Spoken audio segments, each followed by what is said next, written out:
Welcome to See You Next Tuesday. I'm Jade Chung.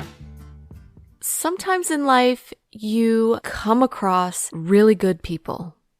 And I don't just mean like, nice people or just friendly people. I mean good, kind-hearted people.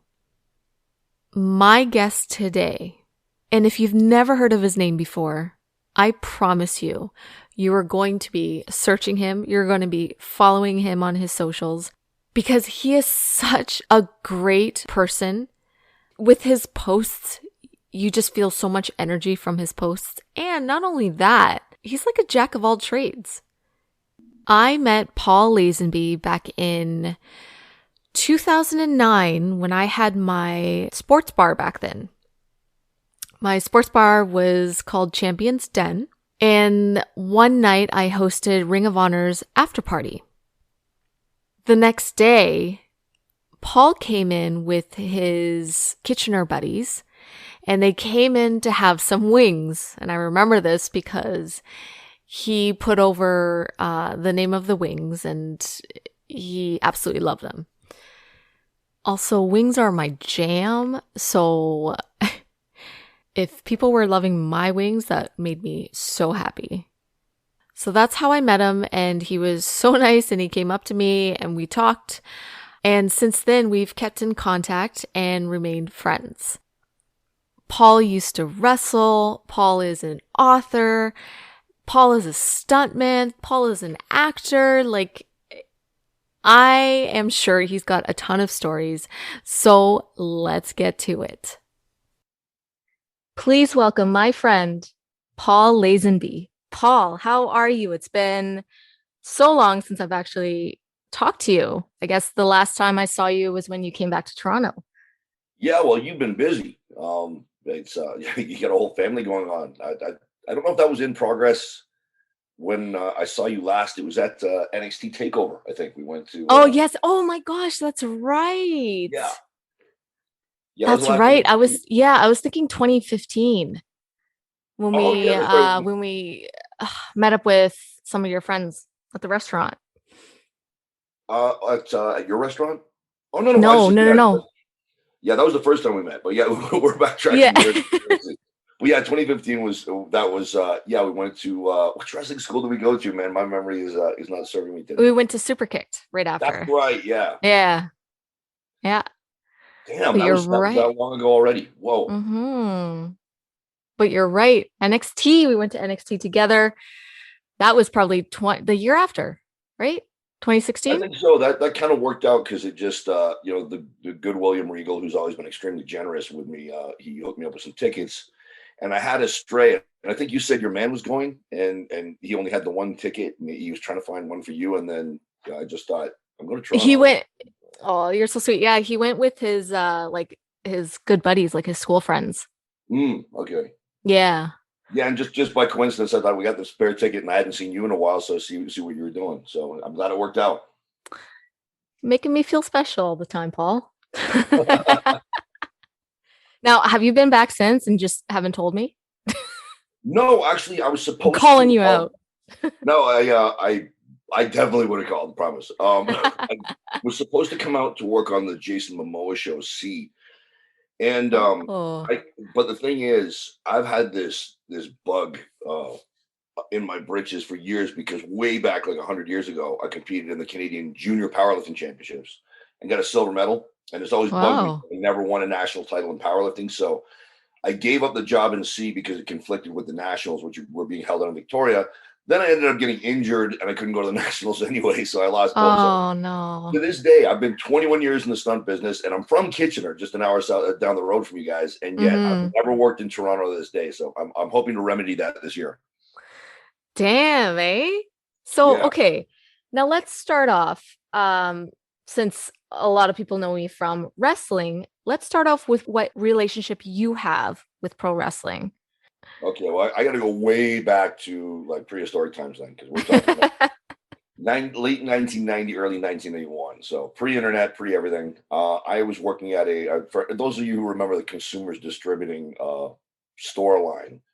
It was kind of like Amazon before there was Amazon, a very primitive version, because you would go into the store and they had a bunch of catalogs there and like display items, but you would have to like write down what you wanted and take it to the counter, and they'd go in the back and get it for you. So I was assistant manager at that place, and it was about as exciting as it sounds like it was, and hating my life. And so I did the National Powerlifting Championships that I just referred to, and Mhm.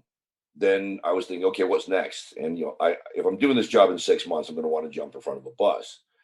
And I was sitting in the back during my break, flipping through an issue of Pro Wrestling Illustrated magazine because we read magazines back then, no internet. And I turned a page, and it was like a choir of angels went off in my head. There was an ad for the Hart Brothers Pro Wrestling Academy, and I'd always been a pro wrestling fan, but I never really thought, how would one get into the business? I wouldn't have been able to find that out. I'm like, oh my Mhm. God, they have a school for this. Yeah. And the Hearts, everybody's heard of the Hearts. So two very good friends of mine, because I was super broke.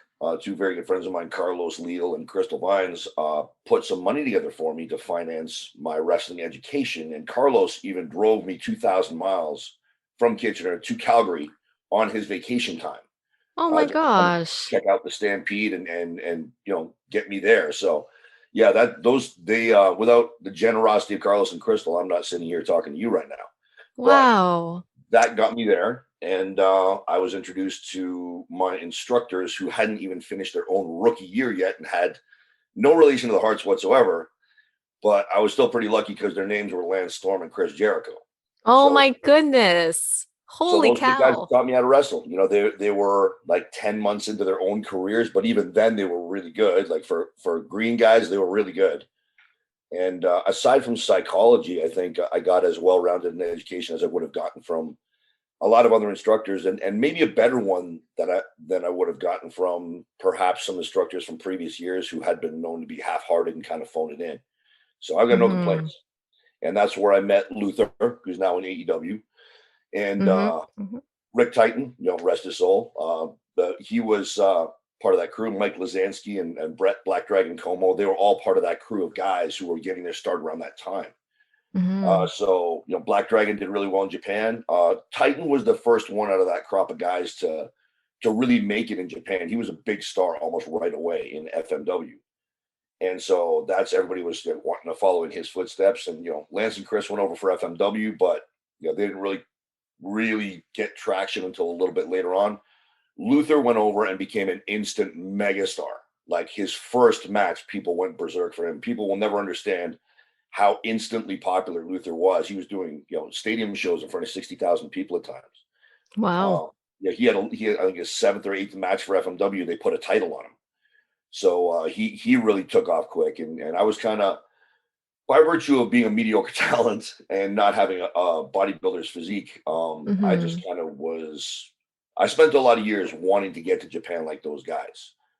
So it took me quite a while to get there, but I finally did. But in the meantime, I was just that was my start, with those guys, and they're all really great to me. They had no reason to be, and I learned how to speak Carney from Brett Como. I learned a lot of stuff from Mike. Even I will always kick myself for this. I was bouncing at a bar called the Fox and Firkin in Calgary, which was an absolute slaughterhouse. You had to be a good fighter to bounce there. Oh Titan bounced man. there too, and Phil LaFawn used to come in, aka Dan Crawford, Mhm. Doug Fernandez's tag team partner. He was in there every weekend when he wasn't in Japan. And one night he was all drunk and he said, "Dude, you kid, get some ring time and I'll take you. I'll put you through your paces." And like an idiot, I never took him up on it. And that guy is such a great, complete, knowledgeable worker. I always look back on that as a missed opportunity. Yeah. That was a missed opportunity, man. Yeah, Just gonna rub the salt in the wound. thanks for taking the edge off it. I really appreciate that.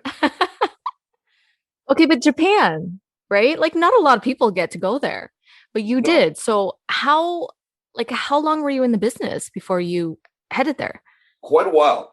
And it's funny because I had two goals when I decided to get into wrestling. One is make it to a major promotion, which never happened, and that's Mhm. more my own fault. I didn't really develop a proper understanding of the business until I got out of it.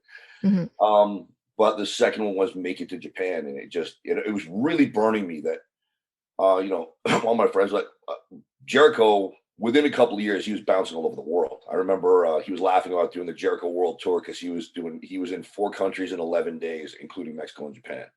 Jeez. And I was just so envious because I love traveling. I love that. And I would be doing the odd Winnipeg tour for Tony Condello and those Northern Death tours. I did 2 or 3 of those, but Mm-hmm. I wasn't really getting past that level. And to be honest, didn't deserve to. I wasn't developing as a talent as quickly as I should have. So I finally started connecting. I finally found a gimmick that worked and something that felt like it had traction when I was wrestling for Malcolm Monroe in Insane Championship Wrestling. Rest in peace, Malcolm Monroe. Yeah. Him and AT Huck, who ran the company, again, were really, really, really good to me. Mm-hmm. Yeah.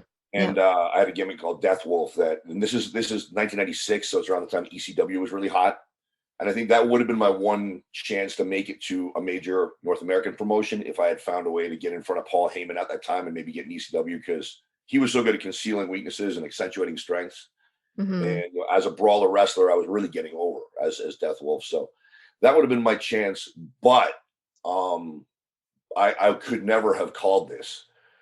My chance to come to Japan came from a completely unexpected direction, because Mm. one night after the matches, I saw this lady standing around who looked familiar, but I knew I hadn't met her. I just knew that I knew her from somewhere. She was Mm-hmm. hanging out with Sabu, who had come to watch the show.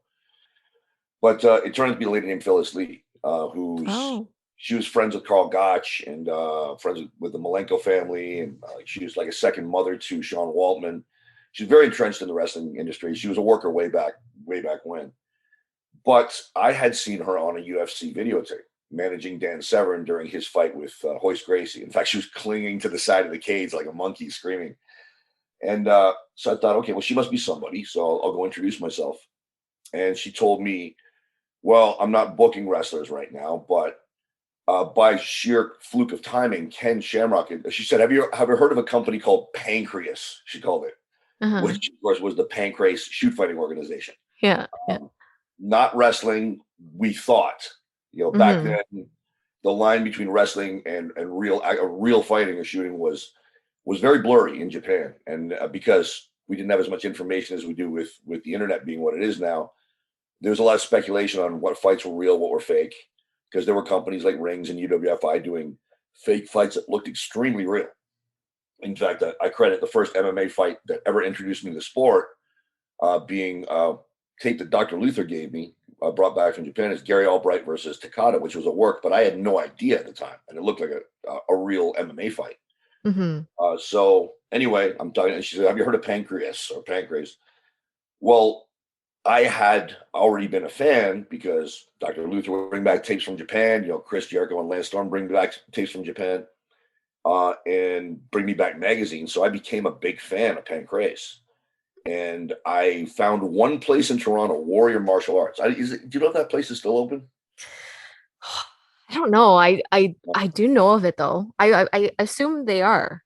Okay, yeah, that'd be Yeah. cool. They're still open because they were the one place in Ontario that rented Pancrase VHS tapes.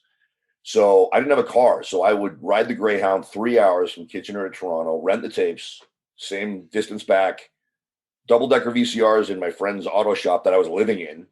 Copy the tapes and then make the trip again to return them. And I did that several times until I had copies of all of the tapes that they rented out, and I watched them over and over and over again. So I knew Damn. like names and faces and famous fights and all that stuff. And so I start rattling it off to Phyllis. Now her jaw dropped because Pancrase was not well known in Canada at all. Mm-hmm. Even UFC had limited exposure, but Pancrase was like people had no idea what that was mostly. So she was impressed by that. And she said, "Well, I want you to apply." She said, "Do you have any fighting experience?" And I lied. I said, "Yes." I had none, absolutely none, aside from street fights. I didn't wrestle in high school. I wasn't in a Pee Wee martial arts tournament. I had never had a boxing or kickboxing match, nothing. So, as a joke, I said, "Oh, yeah, yeah, I've got some shooting experience." So she, again, 90s technology, she faxed an application form to my friend Herman's auto shop. Herman Hotchafar, by the way, I should shout him out because he put a roof over my head for 2 years for free Oh to let me wow. continue pursuing my being a pro wrestler and trying to make something of myself. And without Herman, I would have been homeless or working a job that I hated. So I got to shout that. You had amazing people in your life. I really Like, did. And actually, the friends that you met, Paul Sauve was one of the guys that you met when I visited Toronto. And he's another one of the guys that like let me sleep on their couch for like months. Him, Paul Murphy, they were living together at the time, and they let me crash their couch for months rent free because I was just mm-hmm. struggling trying to make something of myself as a wrestler. So Mm-hmm. The generosity of others has factored very, very heavily into where I ended up, and I wouldn't be here without them. But anyway, the application form got faxed to Herman. So he gave it to me, and I'm filling it out, and it's got like martial arts experience or training, and I've got nothing. So I'm just making stuff up. I mean, I did a little time in the military, so I put Armed Forces Martial Arts Champion and black belt in jujitsu, which everybody claimed back in the 90s because you couldn't prove it. And jujitsu was the hot thing because UFC. A couple other things too, and then and then there was another section that said favorite fighters. I thought, well, I better put the champion just because it'll look good. And he was awesome anyway. That was Masakazu Funaki, who's this legendary fighter in Japan, and I did really like him, so I put that. But my absolute favorite guy was this dude, Ryushi Nagazawa. His nickname is Aji, and Aji was a big brute. That's why I liked him. He was the biggest Japanese pancrase fighter. He was like 230 to 240, muscular, 6'3". And I like the big brawlers. So I put those names down. I sent it in, and forgot about it. Just laughing because they had never accepted a Canadian in pancrase before, and it was at that time the elite MMA group in the world, above UFC, above everybody. Pride hadn't started yet, so pancrase was where the best fought. So I didn't think anything of it, and then a month after I'd sent it in, Phyllis calls, and I answered the phone, and she said "Moshi Moshi." And now Dr. Luther had told me that's how they answered the phone in Japan. So after a second, it started sinking in. Mm-hmm.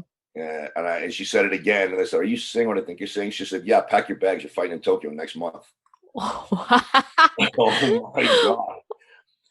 And it got worse and better, I guess. I was having shock. It's like, this is great, and I'm going to die because I don't know what I'm doing. So I said, okay. And then she said, "Yeah, you're fighting some guy with a weird name, Yangi's." I said, "Yanagazawa." And she said, "Yeah." I said, "Oh my freaking God. They're giving me my favorite guy right off the bat." Oh, wow. Yeah. So that was the deal, and I got my visa and got set to go. And I remember I was having dinner with my oldest sister in Toronto the night before I flew out. And I just, at one point in the dinner, I looked across the table and I said, "What the hell am I doing?" But even then, the thought of backing out never crossed my mind because if I don't die, this is going to be so cool. Like and I got to see Japan. This is 1997 now, early 97. I've been working for 6 years. All my friends have been in Japan multiple times, and I hadn't been able to go. So I got to go. And if this ends up being a real fight, if that's what it takes, then fine, I'm going because I got nothing going on at home. I'm unemployed, and yeah, okay, I'll go fight in Japan. Yeah. So so they flew us over there. Guy Mesger was Guy Mesger, and Semi Schilt were all being picked up at the airport at the same time. And I think Guy picked up pretty quickly. He was a very well established fighter there. Guy was a great fighter. He was a natural cruiserweight, I'd say, but this was an open weight organization. They didn't have weight classes, so he ended up fighting bigger guys and beating bigger guys a lot. Guy was really good. Wow. And I think he picked up very quickly on how out of my depth I was, and I was kind of trying to cover it up, but I think he figured it out and kind of took me under his wing for the entire week before the fight because they flew us in a week in advance. Gave me the lay of the land, gave me some tips on my opponent, really helped me out. Without Guy there, I would have been in a lot worse position than I was. So, I owe him some thanks too. You have like a horseshoe up your ass or something? Like I this tend to sounds cross paths perfect. with the right people at the right time sometimes because it's yeah. Otherwise, I would have been crapping myself. Well, I was anyway.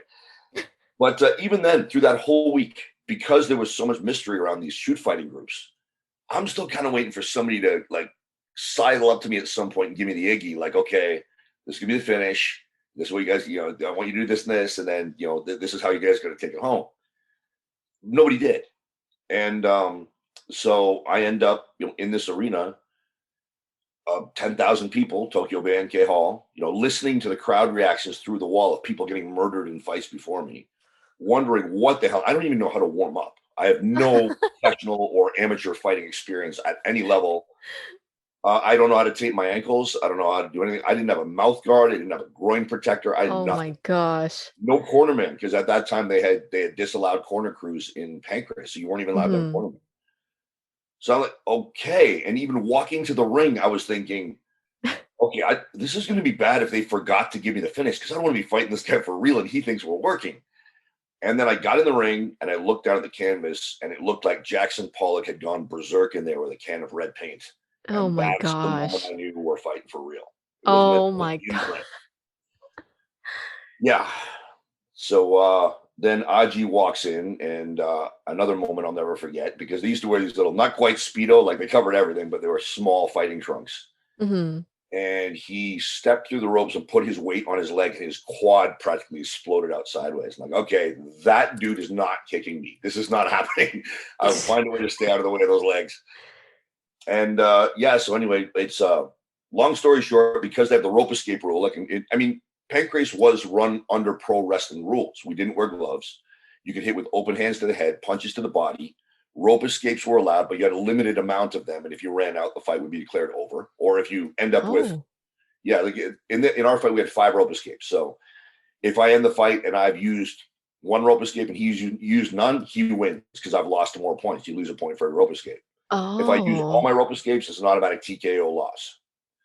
So by virtue of the rope escapes, I managed to make a decent fight out of it. And also, one thing that really would play a big factor in what happened next was that I'm just either stupid or have a weird survival instinct where if I'm trapped in a corner, I'm not looking for a way out. I'm just going to run straight into whatever it is that's attacking me.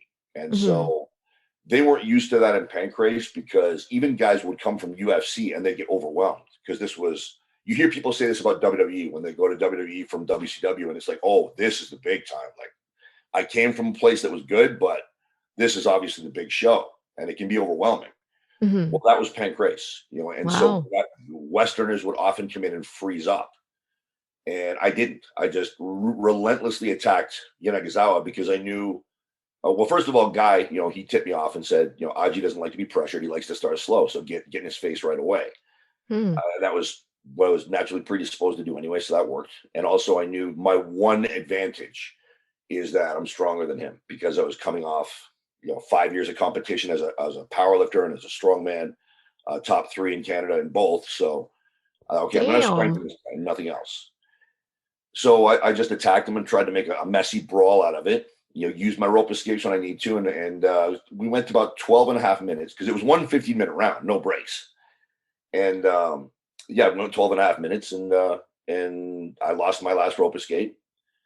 Uh, the crowd was all clapping and cheering and everything, which was weird for me, because I thought I got beat 5-0. Like, what? Why are they like they were cheering for him? But then we stood up and he looked at me and said, "You're coming back." And I thought he was being nice, because, like, dude, Wow. I got smoked. Like, you just wiped me out, dude. Like, I didn't get a single point on you.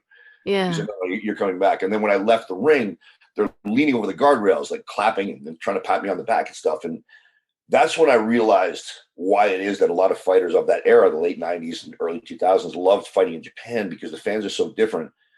They love you if you fight hard.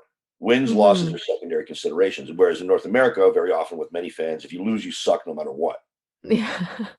So it Yeah. was in that way, even though I was jumping into the Shark Tank without any experience and without any water wings, that was a great way to be introduced to the fighting world, because I got introduced in front of the most respectful and educated fans in the world at that time. Wow.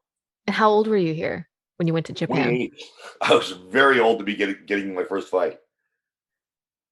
Dang. Okay, so then did you go back to fight again?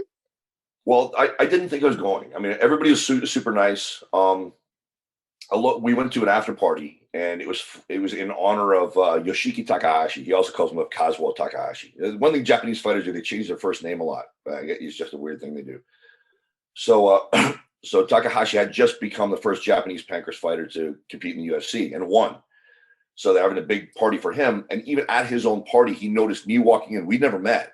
And he Hmm. broke away from the people and walked over and shook my hand. Oh, good fight, good fight. And I was like, these people are really nice. Like, they all feel sorry for me so much, but they're being so nice.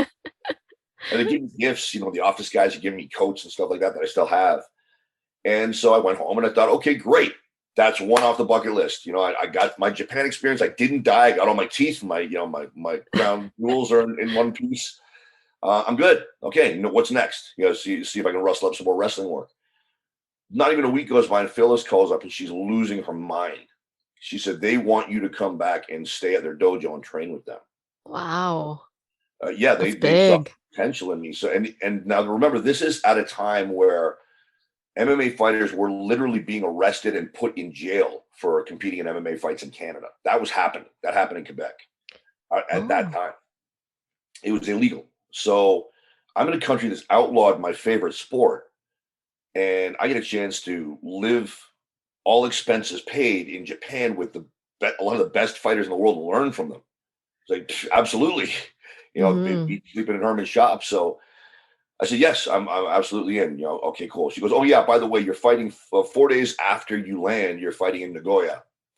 Your opponent specifically requested to fight you. I said, great. Who is it? She said, it's Masakatsu Funaki, the world champion. I'm like, oh my god. Oh, Jesus. So the two guys I put as my favorite fighters were my first two opponents within the first 30 days span. Like the fights are only 30 days apart. Yeah, so that one actually could have been the greatest upset in MMA history because I actually went back to Japan. I've been going back to Japan before COVID messed everything up. I've been going back to Japan for Wrestle Kingdom every January, and I've got a lot of friends in New Japan, meeting up with some of my old friends in Pancrase. And I always stay in Tokyo, but Funaki lives in Osaka. So in January 2020, I'm so glad I did it before the window of opportunity closed. I got in touch with him, and I went down to Osaka, and we had dinner, and I met his family, and it was so great. He brought that fight up, 23 years after the fact. And at one point in the fight, I grabbed the back of his head and I hit him with an uppercut, an open-handed uppercut, as hard as I could. But I let go of the back of his head, which was a huge mistake because it makes the punch much less effective. Mm-hmm. Even with me taking my hand off his head, I remember his eyes glazed over for a second. But I was too mentally overwhelmed by the fact that this is Funaki. Like I was losing my mind. This guy was a god to me, and I got to fight this guy. And his eyes kind of glazed over. I remember thinking, did I hurt him? Did I hurt him? But by the time I tried to follow up, it was too late.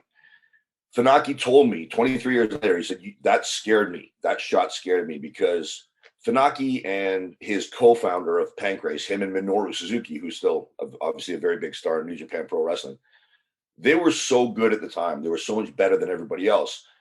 They would work their shoot fights. And what I mean by that is they get in there with somebody who they knew they were much, much better than, and they would toy with them, give them opportunities, leave themselves open for submissions because they knew they could escape, make an entertaining fight out of it, and then slap on a really complicated, flashy submission that they wouldn't be able to get on somebody as good as, say, Ken Shamrock or Boss Rutan, and make a showy end to the fight. And they're a showman. Well, Funaki's intention was to do that with me, and he said, when you hit me with that uppercut, I threw my game plan out. And I thought, I got to get this guy off his feet, and I got to finish him no matter what. And he finished me with a top wrist lock. I actually tore my bicep. He heard it go. Oh. And he said, that wasn't a flashy submission. It wasn't the submission I wanted to get on you. But when you hit me that hard, it scared the hell out of me because I said, I can't lose to this guy. He's like a brand new guy. I'm the world champion. I got to win whatever way I can win. So that fight only went about 5 minutes. But it made me feel good and also made me cringe because it validated what I had always suspected, which is I came within a hair's breadth of pulling off the greatest upset of all time. Yeah. Holy cow. That's wild to me. See, I didn't like I saw, you post the one photo um of you and sorry, I'm bad with names. With your first opponent, right?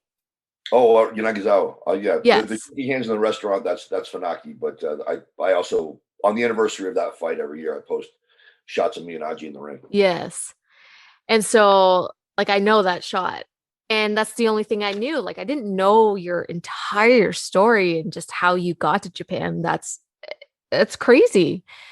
That's like Lance Storm always says I'm the only guy he's ever heard of who has actually worked himself into a shoot.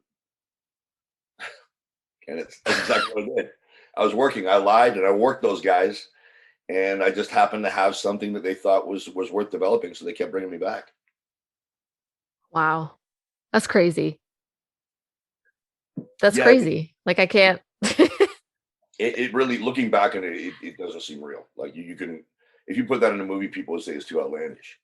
Yeah. So yeah, it's really cool. I feel really lucky to have gone through that, and especially to have come out of it without permanent damage. The torn bicep was the second time I tore the arm anyway, so it didn't look any different, and I was able to train through it at the dojo. The guys were always really good. Like I'd be rolling with guys that get a hold of the bad arm, they just let it go and tap me out with something else. Dang. And then did you go back to wrestling matches after that? Well, I stayed in the dojo for 6 weeks, and honestly, it was terrifying the first month. because the training was so grueling. It was 6 days a week. And we would Mm. do like an hour of cardio, like high intensity cardio. And I thought I was in shape until I got there. And Mm-hmm. we do an hour of high intensity cardio and then a half hour break. And then all the big dogs like Funaki and Suzuki would roll in and we'd have to do an hour and a half of sparring. And I'm already exhausted. Mm-hmm. So the first month I just got murdered. Like there are very few photos I took a lot of photos while I was over there. And there are very few of them I don't have a black eye on one side or the other. I got one from Suzuki and one from a guy named Takumi Ito, and arm taped up, and it's just I was always injured, always hurt, but learned a great deal and came back in unbelievable shape. But unfortunately, I didn't mentally develop quickly enough. I had very serious self confidence problems, so I could Mm-hmm. never bring myself to believe that I could beat these guys. And I would even have Japanese guys tell me, "You're fighting my buddy, you can beat him." I couldn't believe it.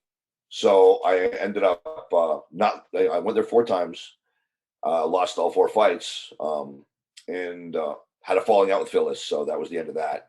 Mm-hmm. Then went down to Texas. Guy Mesger decided that he was going to try to legitimize MMA in Texas because there had been some outlaw shows running down there in '97 or in the late '90s. But he wanted to help the sport by getting the commission involved. So he actually ran the first two sanctioned MMA shows ever held in Texas, and I competed on both of them. Oh, I wow. fought Guy on the first one, and I fought Alex Andrade on the second one. And those were held under Pancrase rules. And he used the loophole that they were pro wrestling rules. So technically, it was a pro wrestling show. And so they Uh-huh. could operate with a pro wrestler's license. But they had, he stacked the deck. I mean, Pete Williams fought on that, and Frank Shamrock, and the Gasaway brothers, and a lot of really, really big names of that time. Lions Den guys fought on those shows. So it was, I got to be another part of history. I was first Canadian to fight in Pancrase. I was the only Canadian ever to fight Funaki, and I was the only Canadian to fight on the first two shows ever held in Texas under a sanctioned basis. And the second one actually had the first ever women's bout ever held in Texas too. So that was cool. See, guys, And like, it doesn't matter how old you are. That's how much you accomplished. And you said you went to Japan when you were 28? yeah, 28. I was 28. I was 29 when it all came to a close. And after Texas, I was just, I was 0-6 and I was just mentally defeated because and it was more psychological.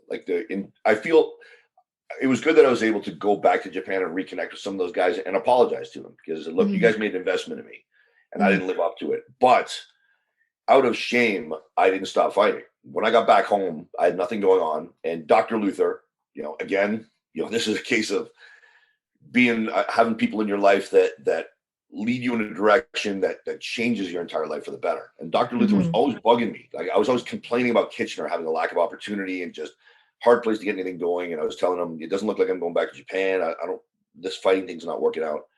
And he kept saying, well, look, dude, there's a company called ECCW in Vancouver, and Mm-hmm. I work for them all the time. It's regular wrestling. And if you still want to try to make it as a wrestler, you got to get ring time in. So come on out here. I'm starting a new heel group. I'll make you my right hand man.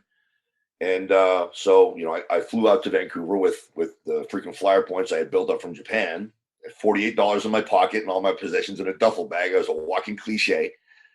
And moved in with Lenny Olson, who's Luther, and his brother Lonnie in a little ghetto 1-bedroom apartment in Vancouver. And I started up in ECCW, and Lenny got me a job with a security company to pay the bills because wrestling wasn't going to do it.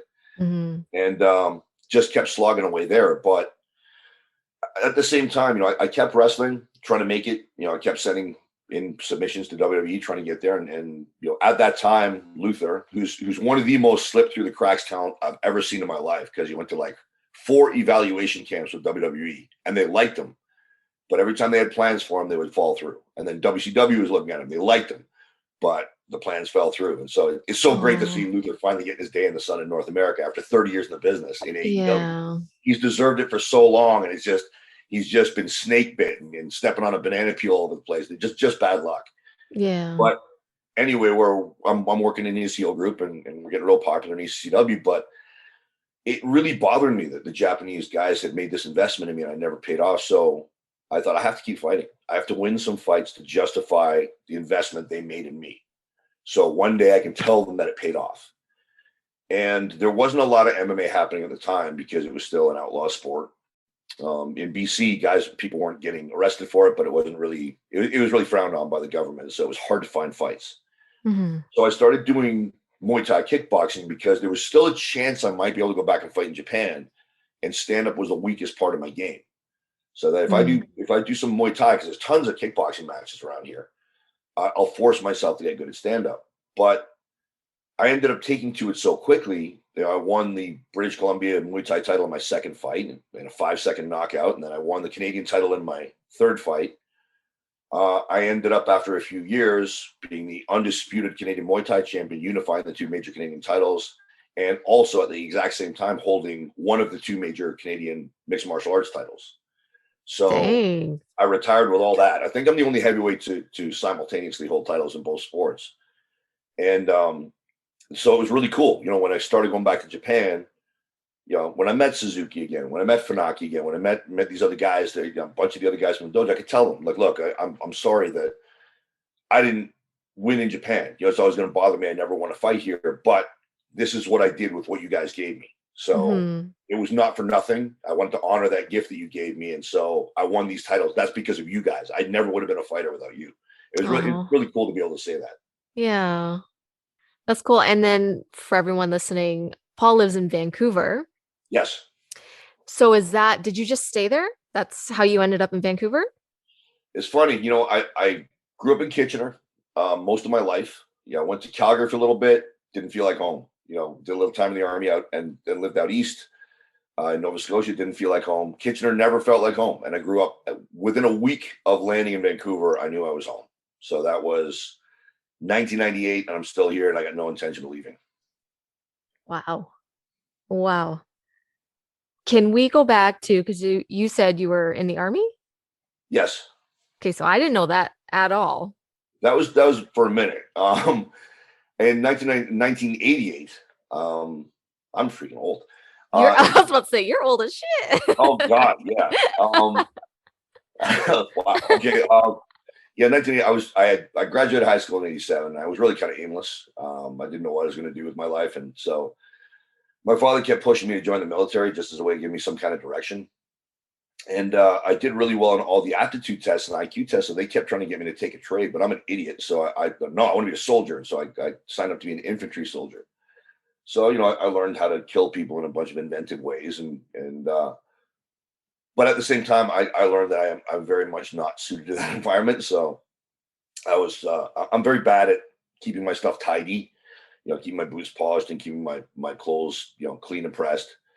And also at that time, when I was 20 years old, I was an asshole. I was 19, sorry. And I was just a dick. So I did not get along well with other people. I was getting in fist fights in the barracks all the time, and I was a huge discipline problem. And it finally got to the point where I just said, look, why don't you guys just let me go? I'm obviously a bad fit for this. I was 6 months in. I was like 5 weeks away from finishing battle school, which you do back then. You would do 10 weeks of basic training, and then you'd go off and do whatever your specialty is going to be. And then there was, like, for the rest of the 6 month span, it was battle school. So like 4.5 months or whatever it was. And you learn more ways to kill people. And yeah, I was like 5 weeks from graduating battle school. And I just put it to them, and they said, you know what? Yeah, you're not a good fit here. So I actually got an honorable discharge, which I wasn't expecting, and they just released me, and I got out of there. But it was good because it was kind of shock therapy. It taught me not to be an asshole. It taught me to develop at least a little bit of self confidence, because I was a real messed up teenager, and it set a lot of stuff straight. I'm glad I got out when I did, but I'm also glad I did it. Mm-hmm. Yeah. So, and is that where you went into lifting? Yeah. When I got out of the Army, I still, I was still a young, really angry, really aggressive kid. Mm-hmm. And I liked lifting weights. I liked bodybuilding, but I learned pretty quickly I'm just not, like, genetically. Bodybuilding is a sport you need to be genetically predisposed to. You need to be built a certain way to be a successful bodybuilder. And I wasn't it. So I was watching this show called American Muscle Magazine that used to air on TSN here. And they had a segment on the World Powerlifting Championships. I'd never heard of the sport before. And it was just a light bulb moment. I remember watching and thinking that I have to do that. That's the greatest sport in the world. I need to do that. So that was 1988, and I started in 1990. I had my first contest and competed between 1990 and 96. I did a bunch of powerlifting and strongman contests, and that's when the fighting thing took off. Wow. And I'm actually going to circle back around to it this year if I can stay uninjured. And I plan on going to Victoria for the Canadian Powerlifting Championships, the CPL Championships, and hopefully finally get that gold medal that I didn't get in the 91 Junior Nationals, and it's bothered me ever since then. So when is this? I'm still getting an old bastard gold medal, and I actually I've looked up the world records, and I've got an extremely good chance of setting a world squat record, and a fair chance of setting a world bench press record. So on a perfect day, I come home with 2 world records and a gold medal. Oh, I'm excited. Fingers crossed. I just got to get there uninjured because I injured myself out of last year's national, so I got to be careful. Okay, when is this? Is this at the end of the year? August 9th. Oh, August 9th. Yeah. So I got like 2.5 months. What's it like over there in terms of like, are things closed or you guys are just free living your life like normal? It's neither. It's not as bad as Ontario. You guys are really having the screws put to you. But here, businesses are open, but like restaurants can't do indoor dining. They've all got to have outdoor patios and do delivery and stuff like that. And there's mask mandates in stores unless you have a medical exemption.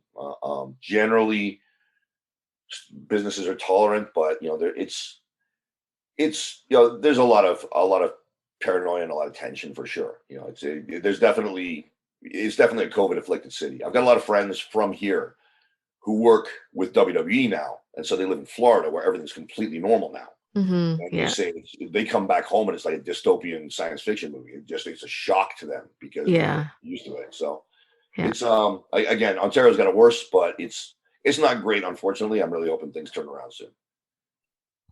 Yeah, when my husband travels to Nashville, it's like I think they were the first to fully open in the States. And he went into Tan and he had his mask, and the lady's like, you don't have to wear that in here. Like she made him feel like, are you crazy? So he says it's like a huge shock almost every time he goes back. Because it's just ridiculous here. Yeah, I love Vancouver, but I said earlier I have no intention of leaving, but I don't know if an opportunity came up to live in Texas or Nashville or Florida. Yeah. At this point, just because there's so much tension here, I'm not sure that I wouldn't consider it. I'm with you on that. Yeah. Yeah. Yeah. I remember you put a video online of like all the non-essential goods that you weren't allowed to buy at Walmart. I was so pissed. Like I did not. Yeah. I avoided trying to go to Walmart. I just go to Walmart. I go like every other week to get like essential stuff because they're cheaper there, right? So like toothpaste, stuff like that. And I was running out because they extended the stay-at-home stuff. So I'm like, all right, fine. I have to go. And I knew I was going to get real upset just seeing stuff taped off, aisles blocked, and it pissed me off. It pisses me off that the government thinks they can decide for each individual what they deem is essential and what is not. And it makes them look stupid because the masks are also in the clothes department.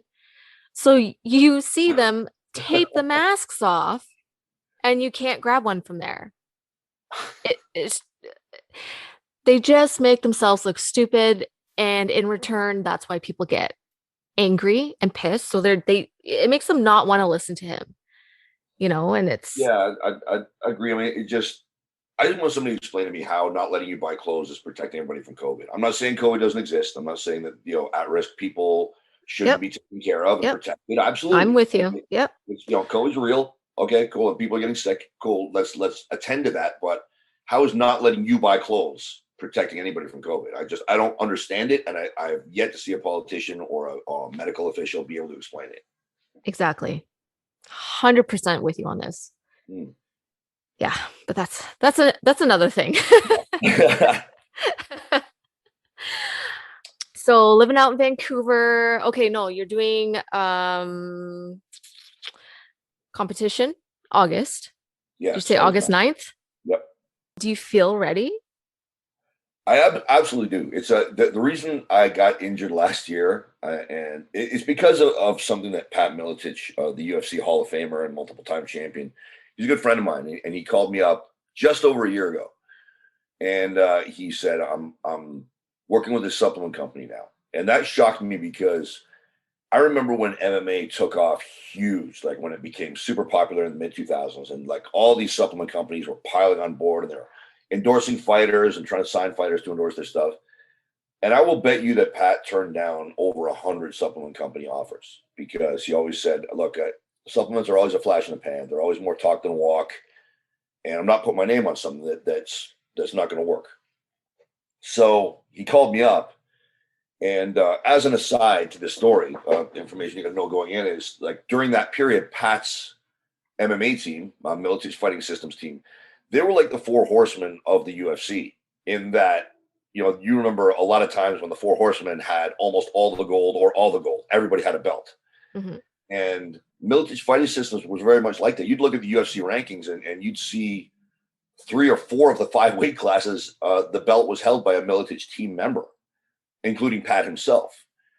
And people used to wonder, like, how is he creating all of these animals? What are these guys doing? And nobody could figure it out. They used to brag about how their cardio was, how they could just train like maniacs and recover and do it again the next day, and then again the next day, and then go into the octagon and drag people into the deep water. I think Pat used to say, if they can't beat us in the first round, they can't beat us because we'll just tire them out. Mm-hmm. And so Pat said, "Look, Paul, during those days, our secret weapon was this what's called a fulvic acid supplement. Fulvic acid is something you take from underneath the earth. It's basically thousands and thousands of years old decomposed organic matter, vegetable matter, that turns into this fulvic mineral, and it's supposed to seep out of the soil into our food, and then we get it out of our food. But with the soil being overfarmed and food being processed, we're not getting these minerals anymore." And he said we had a fulvic acid supplement that increased our energy, increased our recovery, and increased our cardiovascular systems. And that was, we somehow managed to keep a secret and nobody stooged it. And that was why we were as great as we were. And he said, "Paul, that was half as good as this product that I'm endorsing now, which is called Black Oxygen." Mm-hmm. And so I'm still skeptical. I mean, Pat's never lied to me, and I've never heard Pat talk like this before. But I've taken probably 1,000 different supplements, and so I'm very skeptical. Mm-hmm. So I bought a 10-day supply, and at the end of the 10 days, I called Pat and said, "How do I get involved in this company? This is absolutely crazy because my recovery and my strength and my endurance in the space of 10 days had rolled back." I had just turned 52 years old. I started taking up my 52nd birthday, and it had rolled back to where it was in my early 30s. It was just crazy, and that's why I'm crushing weights now that I couldn't even handle in my 20s in my supposed competitive prime. My best squat, for example, on the platform in my last contest, wearing a supportive lifting suit that adds pounds to your lift, was 540 pounds. I've done 622 without the suit. Oh, sugar. Yeah. And this is after 2 decades of professional wrestling and bouncing and bodyguard work, mm-hmm. and being a stunt man and being a full contact fighter. So all that punishment and all that accrued age and all that accrued damage, and yet I'm still improving on my levels from back then. And it's just nuts. And it's not just that. I mean, I've got lots of testimonials from people who use it for chronic illnesses. Pat's mm-hmm. own brother, John Miletich, was in very, very deep stages of mastoid cell blastoma. I think that's what it's called. It's a very aggressive form of leukemia. Mm-hmm. And he was written off by his doctors. After introducing Black Oxygen into his treatment protocol, he was doing a lot of different stuff and it was kind of working, but he was wasting away to nothing. And he brought Black Oxygen, and now he's going to the gym with Pat, training, living a normal life again. And it's just, we're getting, and of course, there's no guarantees with this. You never know how it's going to work from one person to the other. But yeah. I got like celebrity chef of The Rock and Elton John and Celine Dion. It's a guy named Scott Person. He had nerve damage in his back that was causing shooting pains down his leg, and he couldn't walk on his knee. He said, "Paul, after 3 days on this stuff, my pain's down 90%. And it stayed that way." So getting so many stories for weight loss and health improvement and athletic performance. MMA fighters who are on it right now are murking their opponents. I mean, we call it a legal but unfair advantage because it absolutely will not make you fail any drug test. Olympic athletes can take it. I've got WWE talent taking it. Kyle O'Reilly's been loving it. MJF in AEW is taking it. Frankie Kazarian's taking it. So I'm introducing it to a lot of pro wrestling talent as well, and they're jumping on board really quick. So, overall it's been great. I'm selling it through buybblackoxygen.com. If anybody wants to check it out or do more research on it, buybblackoxygen.com. And I'm definitely staying with this company, and I'm staying on this stuff. Like, I'm going to stay on it for life because it's extending my stunt career, and it's brought me back to a competitive powerlifting career that I thought I had left in the 90s. Should they mention you? Like, or they just go on the site and if you go on buybblackoxygen.com, it'll take you right to right through my channels. So okay. Okay. On the top of the page. Okay. And in what form does it? Is it liquid? It's they've gotten rid of they used to have a liquid, but they've gotten rid of it because Health Canada insisted they put a preservative in it, and they want to keep it pure. Oh, okay. So they can still they have a powder form, and they have a dissolvable tablet form that you drop in water like Alka-Seltzer, and then they also have Keurig coffee pods, so you can have one dose by throwing it in your Keurig coffee machine. That's it, eh? Tasteless? Yeah. There's a little bit of a almost an iodine taste, but it's very, very mild. Wow. Yep. Yeah, like I see you post about it all the time, and sometimes you post other people's stories, and it amazes me, like crazy. And when you mean like chronic illness, you mean chronic illness, and how it's really helped a lot of people. Yeah, a good friend of mine, Lloyd Cunningham, he's a fellow stuntman, and his wife has just really been through it, like 4 problematic pregnancies, including 2 C-sections. And she's also got a health condition that keeps her from being able to exercise. So because her midsection has been stitched up so much, she's got a lot of really dense, what's called visceral fat, which is the hardest kind to lose.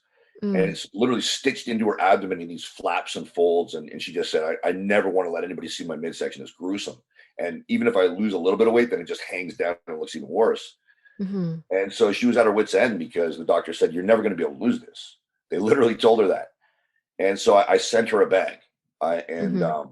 She's down 30 pounds now, and she's before they said if you can't get rid of that fat, a tummy tuck's not going to help you because you're still going to have that midsection bloat. Now they've said we can give you a flat midsection now because that fat's gone away. And she said, honestly, Paul, the only thing I changed was taking Black Oxygen. So it's they don't make any guarantees. Legally they can't claim to treat, prevent, or cure any disease or ailment, but it's to me it's beyond coincidental that we just have story after story after story pouring in, and me as well. Like I'm coming up on the 1-year anniversary of starting it, and I'm still getting better at 53 years old in a broken down body. I'm still improving. It's crazy. Wow. Hey, how is it for like skin? Does it help with skin? It works both ways. Actually, you not only can drink it and it does improve, like your skin looks better, but you can also use it as a skin mask. Like you can use it as a facial mask. You just mix it with you mix half a teaspoon of the powder with half a teaspoon of 1 teaspoon of water and half a teaspoon of baking soda, and spread it on. Leave it on for 25 minutes. It will heat up a little bit because it's stimulating blood flow and drawing blood to the surface of the skin.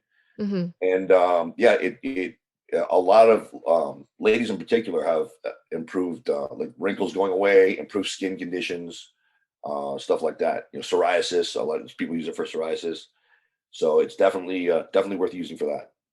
Well, damn. There you go, guys. What's the website again? buybblackoxygen.com. Oh, that was simple. Yep. And I locked that one down pretty quick. And by all means, I encourage everybody, be as skeptical as I was. Only get 1 packet, and then you're not sticking your neck out with a huge financial investment. It is a little bit pricey, but that's because there are other fulvic acid supplements on the market. They all come from lower concentration sources, much lower. The Black Oxygen locked down the mineral rights for the highest concentration source in the world. And they also Other companies draw out of the rock. They don't draw out of the actual peat, the vegetable matter, which means it's inorganic matter that your body has to adapt to organic. Whereas black oxygen is already organic; it just goes right in your system. Uh, Fires extra oxygen into your cells, which improves all your body functions, cleans the cells out. It actually pulls toxins out of your cells and it draws nutrients into them. And it's also not, they don't use chemicals where other companies do. So, there sometimes, I'll be honest, there's a little bit of sticker shock with people, but once they've tried it, they always come back because even, especially people who've tried other fulvic acid supplements and they see that that stuff doesn't work, this does. But be skeptical, just get one. And then you're only laying out for that one thing. By the end of that box of tablets or bag of powder, you will know if it's for you. Do you take it once a day? I recommend a minimum of twice a day. I've gone up to 4 times a day myself when I'm really crushing myself in the gym, but twice a day seems to be the sweet spot where everybody notices, everybody I talk to notices significant results. Wow. Okay. Let's take a break and play a game. Okay. The game is this or that. So basically you pick this or you pick that. All right. Okay. Would you rather a time machine or a magic wand? Well, can I use the magic wand to make a time machine? Yes, of course. Okay, then the magic There you wand. go. That's smart. There you go. Pizza or pasta? Pizza. LA or Vancouver? And the reason I put this in is we haven't talked about it yet, but you're in the industry. You do stunt work. Yes. So, which is better? LA or Vancouver? For me personally, Vancouver. Definitely. Vancouver is like still a pretty big city for the acting industry, right? It's huge. And actually, my acting career and my stunt career both have taken off even more because Vancouver was the first to bounce back from the COVID shutdown and did it the most effectively. So it's pretty much the hub for the world, all of the entire Western industry. I'm Los so Angeles jealous. was much slower to bounce back. So jealous. So envious. Well, it's still, I mean, there are aggressive COVID protocols, so it's still like you're still constantly reminded of the situation. We have to wear masks on set all the time. We have to wear face shields a lot of the time, stuff like that. So it's still, the tension is still there, but it's nice to be back to work, and I'm really really glad that the industry is still doing as well as it's doing. Yeah. And do you know if LA is back? I know they're working. I don't know to what extent because I haven't done a terribly huge amount of work in the States. I've always been lucky enough to get enough work in Vancouver that even like I've done a little bit of work in Alberta and a little bit of work in LA, and a little in Washington, but like 99.999% of my work has been in and around Vancouver. So I don't. Oh, wow. I didn't know. I didn't realize it was like that big. That's great. Yeah, I mean it's good to stay busy. I'm kind of lucky because I'm in a niche. I'm what I call a little big guy. If they want a monster, then we've got people like my buddy Andre Tricketu, who actually was a former professional wrestler, WWE caliber, and he's 7 feet tall and big for his height and agile for a man that size. So if they want a monster, they're going to get a guy like that. But if they want a big guy that's not going to completely dwarf the actors and still look big, they want somebody around 6 feet tall, 6'1", around between 230 and 260. And that's always where I've been sitting. So I'm also known as a guy who's like got a really extensive acting resume, so they know that they can hand me an acting role and I can pull it off. And I've got 21 years of stunts under my belt, so it's good that I'm in a niche that there's a few guys in my niche, but not a lot. So generally, there's more than enough work to go around, and I've been able to stay busy. That's great. That's amazing. That was what I was thinking about, like during the whole COVID, because all programming and all shows were put on hold and movies weren't coming out anymore. And I just thought I actually thought of you, and I was just like, how is anyone living? And I got lucky because Black Oxygen came along right around that time. So when the industry shut down, then I started I started distributing black oxygen that at least had some money coming in, and because I've been so long in the industry, there's residual income too. So I was able to weather the storm, but you're right, there was like 6 or 7 months of absolutely no work. Mm-hmm. Yeah. Okay, we'll get back to your stunt work and acting work. I got two more this or that's. Okay. Okay, would you rather lose all of your money and valuables or lose all of the pictures you've ever taken? Hmm. Well, I've already done the first one. So I did that in the early 2000s. So I'm going to choose lose all of the pictures just because I've still got the memories. Like it's good to go back and see some of these photos, and it's really cool. But if they had to go, they're still just a physical thing. And Mm-hmm. see, this is why when I'm walking on the seawall in Vancouver at sunset, it's just a beautiful. Have you been out here? Yes. Yes. Have you done that? You walk on the seawall in English Bay. Yes. Yeah. Yeah. Yeah, and at sunset, it's so beautiful. And I'll just walk by and I'll see like 12 people all holding their phones up and recording the sunset. It's like you don't understand. You're diminishing the quality of the experience. I'm putting it in my head right now. I'm looking at it and I'm enjoying the experience and I'm putting it in my head. I'm not recording it so I can go back and watch it on this little digital screen later. And it's not going to be the same. And I've done that. I mean, like I love the pictures that I have of say the Funaki fight. I'm looking at one of them right now. It's up on my wall. But if I were to lose that, I got the memory. I was in that ring and I fought that guy, and that's still in there. And that's memories are the one currency, the only currency that continue to accrue value right to your final breath. Everything else loses its value eventually. So yeah, I'll keep my money and I'll lose the photos because I'll still have the memories. See, okay, like I get that. But then I think about I had this conversation with another friend of mine, but we think about how in the industry early where you weren't allowed to take pictures with people. So like I've worked with so many people um that I wanted to take pictures with, but never did and never could because then you would look like a mark and then Yeah. you'd get made fun of. And like I wish that I did because now, like nowadays, everyone just takes pictures with everybody, Mm. and like it's okay to do it now. I don't know, like it was hard. I was kind of sad that I didn't have physical pictures, you Mhm. know? I see it in like your way, just thinking about the experiences, like, yes, like obviously very thankful for experiences and you will always like relive those moments.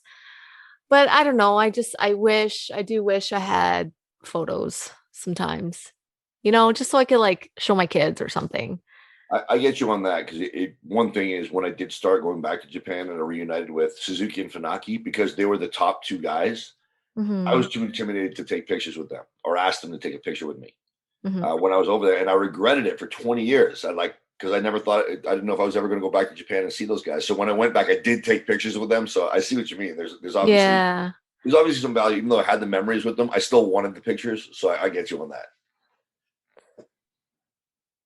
Okay. Okay. Last one. Relive the same day for 365 days or lose a year of your life. Do I get to pick the day? Yes. Then definitely I'll relive the same day 365 days. I'll just pick an awesome day. Which day would you relive? Let's see. It would have been one of the days that right after I finally made it in the stunt industry because there was a real sweet spot of time. I was struggling until I was 32. I was super broke, literally patching holes in my shoes with newspaper when I was 31 years old, and sleeping on a futon on the floor, and putting pocket change together for meals at times. And then I had a good year. And my first really good year in the stunt industry or film industry, stunt industry was 2003. And all of a sudden, I'm making all this money, and I moved into my dream home. I'm still living there. I'm living in a building that I used to ride by on my bicycle as a bicycle security guard, making 6.75 an hour. And I look up at that building and go, "What must it be like to live in a place like that?" And now I'm living there, and I had just Oh. moved in, and I had just bought my first new vehicle, and I had just met the woman that I would end up marrying, and life was just so freaking awesome every day of that period. I would pick a day out of that period. before it all went south. And so I'd pick one of those days because that was a really cool time. I love that. Living in the place that you used to ride by and just look at. Yeah, I still do. Like it sucks that with COVID restrictions, it shut down because this is a half hotel, half residential place. So Oh. it's done up like a fancy hotel. Like I used to work for a really high profile MMA company called Bodog Fight that was owned by a billionaire, and they threw Hmm. money around like it was worthless to them, which it was. They had so much of it. And when they brought the fighters in one time, they kept them here at the Wall Center, the Sheraton Wall Center where I'm living. And so I would, before COVID shut everything down, like if I come home, sometimes I'll take a different entrance. So I have to walk through the lobby of the hotel and just look around and go, I freaking live here. Like when I was a kid and my dad would take me to Leafs games in Toronto, I would look around at the big city and I would look at these big opulent buildings and think, man, what it must be like to live in a place like that. And now I'm doing it. And I'd always remind myself of that. Always walk through the lobby on a regular basis and just look at the front courtyard with the fountains outside the building and remind yourself you used to fantasize about living in a place like this and it never seemed real. So you get to do it now. Good for you, Paul. I love that story. I love it. Well, thank you. Yeah, I do too. So stunt. Okay. How, when was this after wrestling that you're just like, Yeah, okay, I could do this. So why not just do it? again, cross paths with the right person at the right time. And it really was just pulling off a 3-point landing when it looks like you're going to crash into the ocean. It was because it looked like I was finally going to have to accept that my life wasn't going to be what I wanted to be. I wasn't 100% sure what I wanted to do, whether it be wrestler, but whether it be, I just wanted to do something awesome. And so when I was 32 years old, I was bouncing in a bar in downtown Vancouver, and WCW was coming through town. And I saw Jeff Jarrett there. And so I thought, well, just like I did with Phyllis Lee, it's like, may as well go introduce myself, see what happens, Yeah. because I was still trying to make it as a wrestler. And he ended up being a really great guy. And so, I made sure he was taken care of, made sure he had VIP and had whatever he wanted. And so the next night he rolls back in with like the whole locker room, and they're all asking for me because I was the guy who took care of him. Rey Mysterio's there, Billy Kidman's there, a whole bunch of the WCW guys there. So I'm taking care of these guys all night. And during the course of that, they got a show in Vancouver, and Jarrett says, "You're a pretty big guy, man. You ever think of wrestling?" And I laughed, and I said, "Well, dude, I've been a wrestler since 1991. I'm trained at Hart Brothers." He goes, "Oh, damn, really?" I said, "Yeah." And my tag team partner, Akiva Moss, he was working in the same club, so I introduced him to Akiva. And Jeff very generously said, "Well, tell you what, come by the show tomorrow. Go to this entrance, ask for the security guy, and I'll take you in the back. I'll introduce you to Terry Taylor, who was the booker at the time. Bring your tape, because again, it's the early 2000s. You had your demo on a VHS tape." And true to his word, man, we showed up and he brought us in the back. He introduced us to Terry. And anybody who knows Terry Taylor knows that he's very blunt. He doesn't consider your feelings before telling you what he thinks you need to hear. So he was very polite. My tag team partner was 26. I was 32 at the time. And so he looked at Akiva and he said, "How old are you?" 26. And he looked at me and said, "How old are you?" And I thought, I better shave a couple of years off of this. And I said, I'm 30. And Terry said, "You should really lie about your age." And I'm thinking, oh my God, I just did. So that was where I had my epiphany that I'm too old to break into wrestling now as a guy that doesn't have something else, not being a celebrity in something else, Mhm. or not having some other kind of motivation for them to hire me, just coming in as a fresh talent. I'm already too old. So now I'm like, oh man, okay, well, what am I going to do? Like, it was a real bolt of lightning. Like I've got the rest of my life to think about, and it doesn't look like this wrestling thing's going to happen. So I briefly started up a wrestling school called the WrestlePlex, but it just that didn't work out with my partner. We had different visions of what the school was supposed to be. So I sold my share after a couple months. I sold my shares of the company to him and left. And right at around that time, I was training in a place called Olympic Gym in Vancouver. Missed that place, one of the best gyms I ever trained at. And there was a guy named James Bamford who was a stunt coordinator and stunt performer. He was David Duchovny's stunt double for the X Files, the original X Files series. And we call him Bam Bam. He's a pro kickboxer and a karate guy who had moved into stunts and was doing really well even at a young age. And he does not like pro wrestling. It's just not his thing. And he had just taken the job of coordinating a show called Los Luchadores, which was a kid's show about Mexican pro wrestler superheroes. So he needed a wrestling consultant, and he was asking a few people around the gym if any wrestlers trained there, and a couple of people aimed him in my direction. So we started talking, and he said, "Okay, well, why don't you put a tape together of like techniques that I can use on the show, and I'll ask you for it next time I see you." And so I went home and stayed up till like 3 a.m. with double-decker VCRs, going through all my wrestling tapes and like pulling out Jushin Liger stuff and Ultimo Dragon stuff and Rey Mysterio stuff and like all the lucha stuff and Toryumon and all the acrobatic Japanese stuff I could find. Put it on made a highlight tape. Walked in the gym the next day, and he gave me this look like, there's no way this dude, went to the effort. And he said, "Where's my tape?" And I pulled that out of my bag, and his eyebrows went up. and I guess he had just been, he had been used to putting opportunity in front of people and it being too much work for them. But I'm like, no, I'm not going to pass this up. I get a chance to work on a TV show. Yeah. So I gave it to him, and he watched it. He liked it. And then he decided he wasn't going to do Los Luchadores. So that's where the story should end, because he didn't need me anymore, and he didn't owe me anything. But by that point, we had started training together a little bit. We were sparring because I was still fighting. I was still doing kickboxing then. And he moved over to a show called Freedom, which was a dystopian show about these former military people that had been branded outlaws, kind of like the A-Team, but with a little bit more of an edge to it. And at that time, Crouching Tiger, Hidden Dragon, this is the year 2000. So Crouching Tiger, Hidden Dragon had really popularized wire work, like hoisting performers up on wires and having to do acrobatic stuff in the air. Yeah. And the setup's a lot more primitive than people think, because most of the time it's just the wire goes through an overhead mounted pulley and comes down, and there's somebody with a rope pulling on it. And so he took over Freedom, and they were going to use a lot of wire work. They were going to be one of the first shows to do it in North America. And instead of just forgetting about me, he said, "Well, look, I'm going to need people for the wire team. Do you want to come and learn how to be a puller?" So sure. So he brought me over, and I became, I was one of the first 2 guys in Vancouver to be a specialty puller. So it's myself and a guy named Daryl Kwan. We started on that show, and now we're the 2 senior pullers in Vancouver. In fact, tomorrow I got a pulling job. Dang. Yeah, so that was my foothold in the industry. And even then, I was getting regular work as a puller, but he knew I wanted to be a stuntman, and he was campaigning and like putting the word in, and finally got me my first day as a stuntman on that show. And so that was my first day as a stuntman, my first permanent injury. I went straight to the hospital, but no. When I got out, then it was the beginning of a 21-year career, and he's been there watching my back and helping me out. I mean, he got me my first feature film, The Butterfly Effect, acting and stunts. I had a role in that, and yeah, he's just he's been as good a friend as anybody's been to me.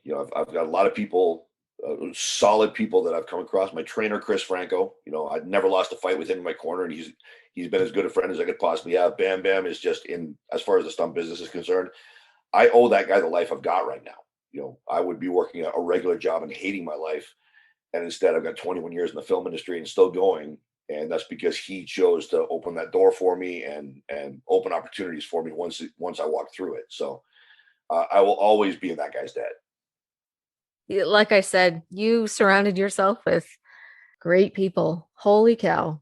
I've been lucky. We all cross paths with rotten people, but we also, you just identify the good ones and you hold them close, and you don't let them get away once you cross paths with them. Absolutely. Oh my goodness. So what is a day like on set? Is it different when you're acting? Yes. From what you're doing stunt? What's the difference? I've actually gotten quite annoyed sometimes because actors literally get treated like royalty. If I'm on an acting contract and I hold out my hand and I say I'm thirsty, somebody will put a bottle of water in. If I say my shoe is untied, somebody will tie it for me. Not on every production, but on a lot of them. And I'm not saying actors all do that. There's a lot of great people I've worked with who are very, very down to earth. But just if you want that level of privilege, it's there to be accessed. and everybody's fawning all over you all the time, and you're the most valued members on the set. So it's been funny because I would be on some shows and I'd be doing this on a stunt contract, and I'll be hitting the ground and cracking my head open, or really getting hurt for them. And they treat me well, they treat me good. But then I'll go back, I'll book an acting role on that same show later on down the line. And they're treating me so much better. And I'm like, I am useless today. I'm standing on that spot on the floor. I'm saying 3 lines and I'm going home. When I was hurting myself for you guys, I didn't quite get this level of privilege. Like, what's going on? So but I get treated well either way. It's I don't have any complaints. It's really a great job, and the fact that it's not the same every day, pardon me, is what's kept it fresh for 21 years. It's you never know what you're gonna end up doing. I still remember I was working on the Chronicles of Riddick, teaching Vin Diesel how to give and take a vertical suplex for a fight scene, and I walked in one day, and before I had finished my first coffee of the day, I had said good morning to Keith David, Vin Diesel, and Dame Judi Dench. And I'm at work. They're paying me for this. Like, this is freaking crazy. And then I put on my outfit. We're all dressed as these crazy alien soldiers. And I'm sitting around with all the guys, and then I realize, wait a minute, there's my buddy Brad, who's Michael Myers in one of the Halloween movies. And there's my buddy Ken, who's Jason Voorhees in Freddy versus Jason. 13-year-old me would be losing his mind right now with Michael and Jason. Yeah, so you have moments like that to this day. I have moments like that all the time. And when I moved to Vancouver, Steve Austin was a mythical figure that, like, I had no connection with other than we're in the same business. He was at the very top of it, and I was at the very bottom. By virtue of being in this industry, he's one of my best friends now. Because I had like a 7-movie run where I was his stunt double, and we always stayed in touch since then. We had a great time doing it. I would say it's the highlight of my career is that run.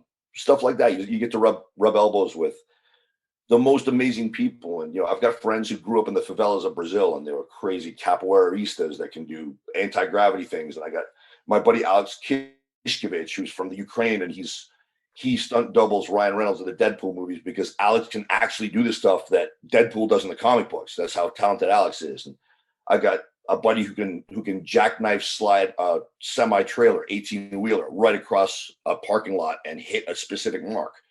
I've got all these friends that have this crazy eclectic skill sets coming from all over the place. And I always appreciate people who can do stuff that I'll never be able to do. And I'm working with them every day. I feel so lucky that they need big stumble bums who fight like brawlers and aren't particularly agile, because I don't belong in the company half the time. They're so talented. It's nuts. Wow. Like, how do you, okay, some of the stuff that you've posted, and this is like before, how do you train for it? So all the stuff where you're like falling out of a building, for example. Well, wrestling helped a lot. That was, and I actually benefited greatly too, because I did things kind of ass backwards. A lot of real fighters will go into pro wrestling later in their career, whereas I started as a pro wrestler and then went into real fighting. That still had a pro wrestling element to it. So as far as the fight stuff is concerned, I've always had an eye toward making fights look good. And that's why a lot of real fighters, they get too married to the technique where it's like, well, I would never throw a right hand like that. I would never do a triangle choke like this. Yeah, but you need to do it wrong in this way to make it look good on camera. But I can't do it. And whereas I'll change anything, as it's all about the performance. So wrestling helped me a lot with that.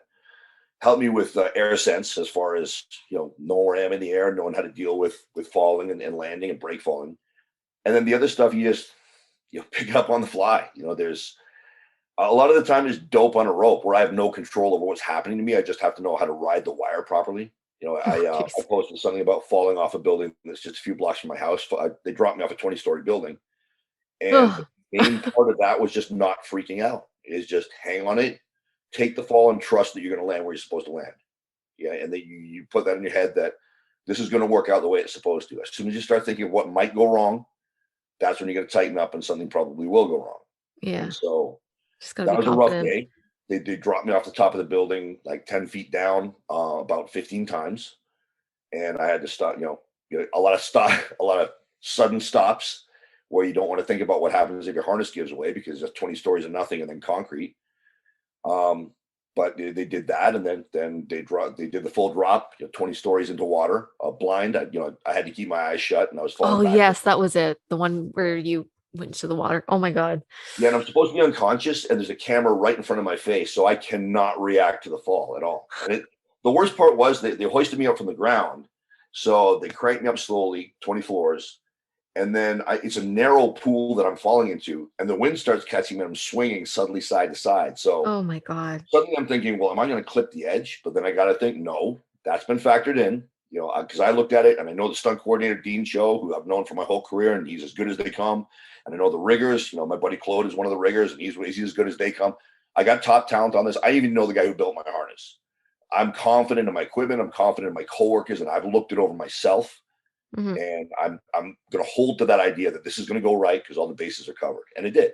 If I had tightened up and started twisting in the air, maybe I would have gone too wide and clipped the edge of the pool. But you just have to accept that you just have to get very, very focused and very zen, and just this is what's going to happen. It's going to go right. Wow. Now, are you scared of heights?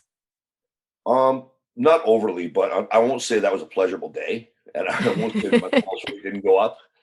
I was happy when it was over, but Yeah, I'm not. I don't have vertigo, and I'm not petrified of heights now. I'm petrified, so that would not go well for me. No, you wouldn't have done that job. No. How many takes did you have to do for that? Or is it just like a Uh, one-shot thing? Oh no, it was like the toughest part was the initial drop. Like it was a fight scene on top of a building with an actor named Jeff Hepner, who's awesome. Jeff's one of those guys who's really handy too, so we could do a lot of the fight stuff with him, and he's so great. He was so easy to deal with. But he at some point during the fight he shoots me with a tranquilizer, and I'm such a gorilla that it doesn't kick in right away. But then it starts to kick in, and I'm falling off the roof, and he grabs the belt of the bathrobe I'm wearing to try to keep me from falling, and then it snaps and I fall off the edge. So that initial fall, they shot about 15 times, which meant I had to start standing on the very edge of the building and fall backward off the edge, drop about 10 feet and come to a sudden jolting stop, swinging around like a baby in a jolly jumper, 20 stories below me with no pads underneath me.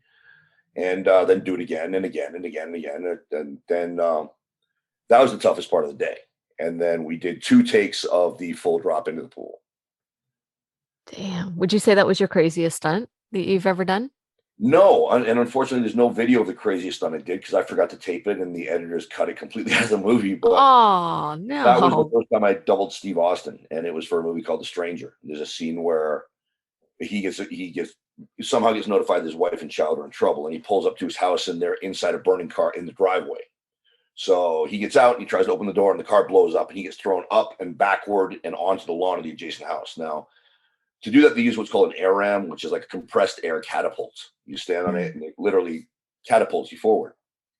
They're very, very, very dangerous because if you don't ride them correctly, then you can get really seriously hurt. People have even been killed by those things. They're so powerful. Jeez. When I did a workshop to learn how to ride air rams, and I weighed 265 pounds at the time, and that thing was throwing me 7 feet up and 30 feet forward effortlessly. That's how powerful they are. Holy So if you let your cow. knee buckle or something, you can destroy your whole lower body. You can really hurt yourself bad on those things. They're very, very dangerous. So in this case, there's 2 ways you can ride them. Is if you're going forward, you can run and step on it, and it's pressure activated. So you jump on it, and then it throws you forward. In this case, what they wanted me to do was they set it up so that I would be standing on it. My buddy Chad Bellamy was sitting off to the side with the trigger, and it would throw me up and backward on cue. They blow up the car, they shoot flames in my face, going up and backwards. So initially, they were going to put pads on the lawn of the adjacent house. So I'd land on those because I'm landing essentially, I'm going straight back and landing on the back of my head and my shoulders. I During rehearsals, I just completely lost my air sense during one take and dug my head into the pad and folded, basically kissed my chest, like my head dug into the pad and my body folded in. I heard my neck go. Rup. Oh, One of those things where after the landing, you kind of assess and see if your hands and feet move. Did I just paralyze myself? So I almost broke my neck going into pads during the rehearsals. Then jeez. we're doing it on the day, and they realized I don't know what happened. I guess during the initial tech scout, they didn't frame the camera the same way, but they said, "Oh my God, we're seeing the lawn of the adjacent house. That we need you to do this to the lawn." Like, okay, I guess that's what we're doing. Oh So my now gosh. I have to stick the landing and roll through properly. If I do what I did onto those pads, I'm going to die. I'm going to break my head off. So that's in my head, and then they're shooting flames right in my face to simulate the burning car. So I've got to slop gel on my face, fire gel on my face, and I got to keep my eyes closed, which I wasn't doing during rehearsal. There's a lot of variables that were causing problems. So that was a really dicey one, having almost really hurt myself. I ended up doing it fine. Never got to see the footage at all, so At it's not quite. all? Really? No, yeah, it was the last shot of the production, and so the medics were checking on me to make sure I was okay after I landed. And this was like my first time doubling Steve, so I didn't know him well enough to ask him to pull rank and get them to show me. But he was over at what we call Video Village watching the footage. And then I started walking toward it, and he walked over and he congratulated me, and we talked for a little bit. And then I walked over to the video guy, and he was already pulling out cables. He's like, "No, I'm wrapping out, man. I can't show you." So I thought, okay, well, I'll just watch the movie. And then when you watch the movie, it's just Steve pulling on the car door, big ball of flame, me laying on the lawn. Like they could have shot the whole thing with him. Oh, come.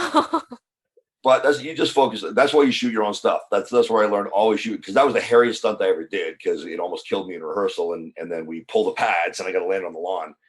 And yeah, I should have shot that one. Oh, all that too. And damn.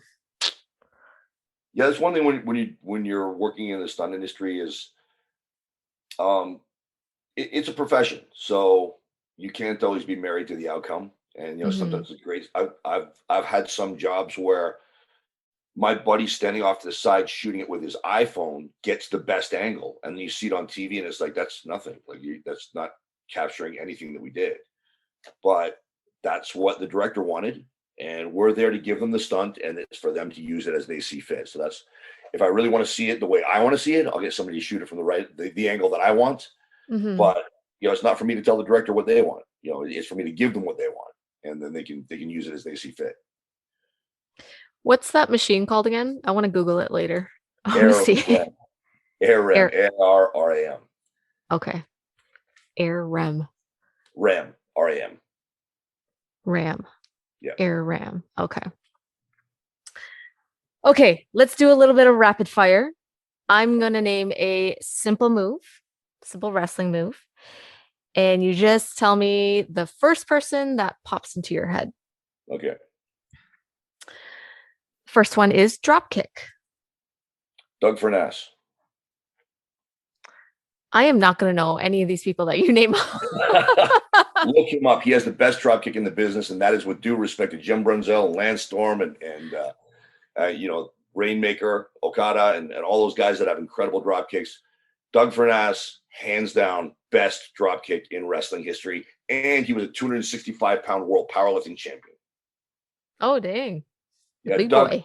Doug was the tag team partner of Phil LaFawn, who I referenced at the beginning of this interview, and Yeah. they had a great tag team, the Can-Am Express, and Doug looked amazing. Like he was a good-looking 265, very muscular.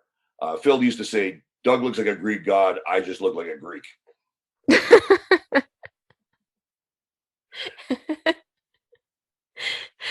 Okay. Super kick. Chris Adams. Yeah, see, I'm gonna play back and just like I'm Google old. these I'm names. really old. You're making a lot of 80s and 90s references from me. Chris Adams was the first wrestling instructor of Steve Austin. Oh, He's quite a talent. His brother Neil was one of the best judo athletes in the world, and Chris was very high level judo athlete himself. But I just think of him because he was the first guy I ever saw use the super kick, and that was his finish. okay. Choke slam. This one's going to be really arcane because I'm going to say Alex Ponovic, who is only a wrestler because he played one on an episode of Supernatural. And we had a director who decided he wanted to keep shooting the scene where Alex chokeslammed me over and over and over again. Yeah. So I took 10 choke slams in a row from 6'5" Alex and it was one of the most painful days of my career. So whenever I think of somebody getting chokeslammed, I think of Alex doing it to me. Awesome. Okay, let's see if you can think of someone else for this move. DDT. Well, I'm not going to say Jake the Snake Roberts. Everybody does. Yeah. Let's see. I'm trying to think of who's got a really, really good one. Eddie Guerrero had that spinning DDT off the second rope, didn't he?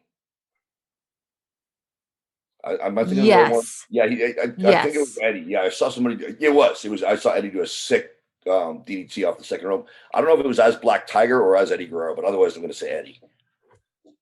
Okay. I think you're the first to not say Jake the Snake. German suplex. Oh, Gary Albright. Gary freaking Albright. He was the only one, and again, due respect to Brock Lesnar and Takayama and Karl Gotch and all those guys had a great German suplex. Gary Albright's German suplex looked like a murder weapon. It was, Brock Lesnar is the mayor of Suplex City, but Gary Albright built Suplex City. Look him up during the early '90s. Like I said, Gary Albright versus Takada. That was what got me into MMA was that match, and watching him do German suplexes scared the hell out of me, and it would to this day if he was still alive. He was a bad man. Listen, wrestling fans listening to this are gonna get a full like notebook of names from you. They're gonna enjoy it too. Okay, moonsault. Oh, great Muda. Great Muda, hands down. I know everybody's going to say Great Muda, but that dude has such a great moonsault, and he was the first guy I saw use it too. So, yeah, Muda for sure. I think you're the first to say Muda. Oh, really? Yeah. Well, I guess you. Well, yeah, you're probably interviewing a lot younger people than me too. And the last one, power bomb. Who do I want to pick? Dr. Luther. Yeah, Luther from AEW, man. That guy's power bomb always looks so sick, man. He'd always stall it at the top and accelerate the guy right down flat back, so it was safe. But it always looked like he was killing you with his power bomb. I was always jealous that he had such a good one. Awesome. I have to see his. Yeah, I look up some remember gold matches in the mid 2000s, especially because he had a little bigger than he was in Japan. I don't think he was using the power bomb in Japan.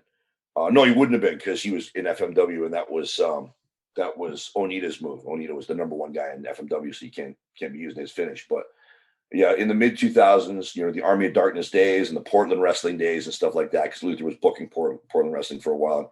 His power bomb was just awesome. I would imagine he's probably still using it in AEW now. nice. Yeah, how tall is he, did you say? 6'1". Oh, he's 6'1"? I thought for sure he was like 6'7" or something. No, we're around the same size. I was always a little bit heavier, but oh no, actually he got heavier than me for a while. But yeah, we're around the same size. So 6'1", I think he's probably sitting at 250, 260 right now, if I'm not mistaken. Oh, seem taller. Okay, can we give Roots of Fight some love on this Absolutely. podcast? We sure can. Neither one of us would ever argue with that. Because I'm talking to you. We can't not Jesse would never bring him forget up. us. Jesse Katz, one of the owners of Roots of Fight, has been very generous with both of us. And yes, Jesse, we are definitely going to shout out Roots of Fight. Shout out We love Richard you, Lawley, the man who Jesse. does all their designs and gets ripped off more than anybody else in clothing. Richard Lawley's a genius. Yes, a ton by a ton of people.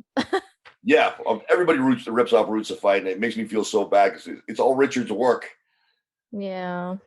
I've been very, very proud to be a part of that company from, I think they were just a year or two old when I jumped on board. And initially when they were doing all those videos about prominent martial artists and founding fathers of MMA, they allowed me to have a hand in helping them with that. I was the one who told Jesse who Gene LaBelle was. And, they made a Gene LaBelle shirt, which is still one of my prized possessions. Gene's a good friend of mine. He was always one of my heroes. I out of everything I've done, it's only strength sports that Gene's not a factor in, but everything else I've done, pro wrestling, movies, and MMA fighting, shoot fighting, Gene's a legend in all three. So it was really cool to see him commemorated by Roots of Fight for sure. it's a feather in anybody's cap if they get the Roots of Fight nod of approval to get some items. I think you'll agree. Yeah. Oh yeah. Jesse is just so down to earth. Oh, I've been loving his brand since pretty much since he started, probably around the time because it was you that got me into it. I saw The Rock wear the yellow Mike Tyson shirt. And then I saw it again from you, and I said, "Oh, like I really have to look into this." And then from there, I was just hooked. Was that at the Champions Den? Was that where you saw me wearing it? Probably. That's where I met you. That was the after show. Yeah, it was because I wore Roots of Fight to both of those shows, but it was I met you there because you were running the Champions Den Sports Bar at that time, and all the ROH guys were there. Yeah, That we was a did the great after night. party. I had a lot of fun that night. Oh, good. That makes me happy. I was wondering if you're going to say rolling elbow because I was going to mention Chris Hero during the list of moves because that's one that guy. Man, that guy. I don't know how he pulls it off. That dude can throw 500 elbows in a match, and they all mean something. And if he finishes with an elbow, the final elbow means more than all of them. I love how you just explained that.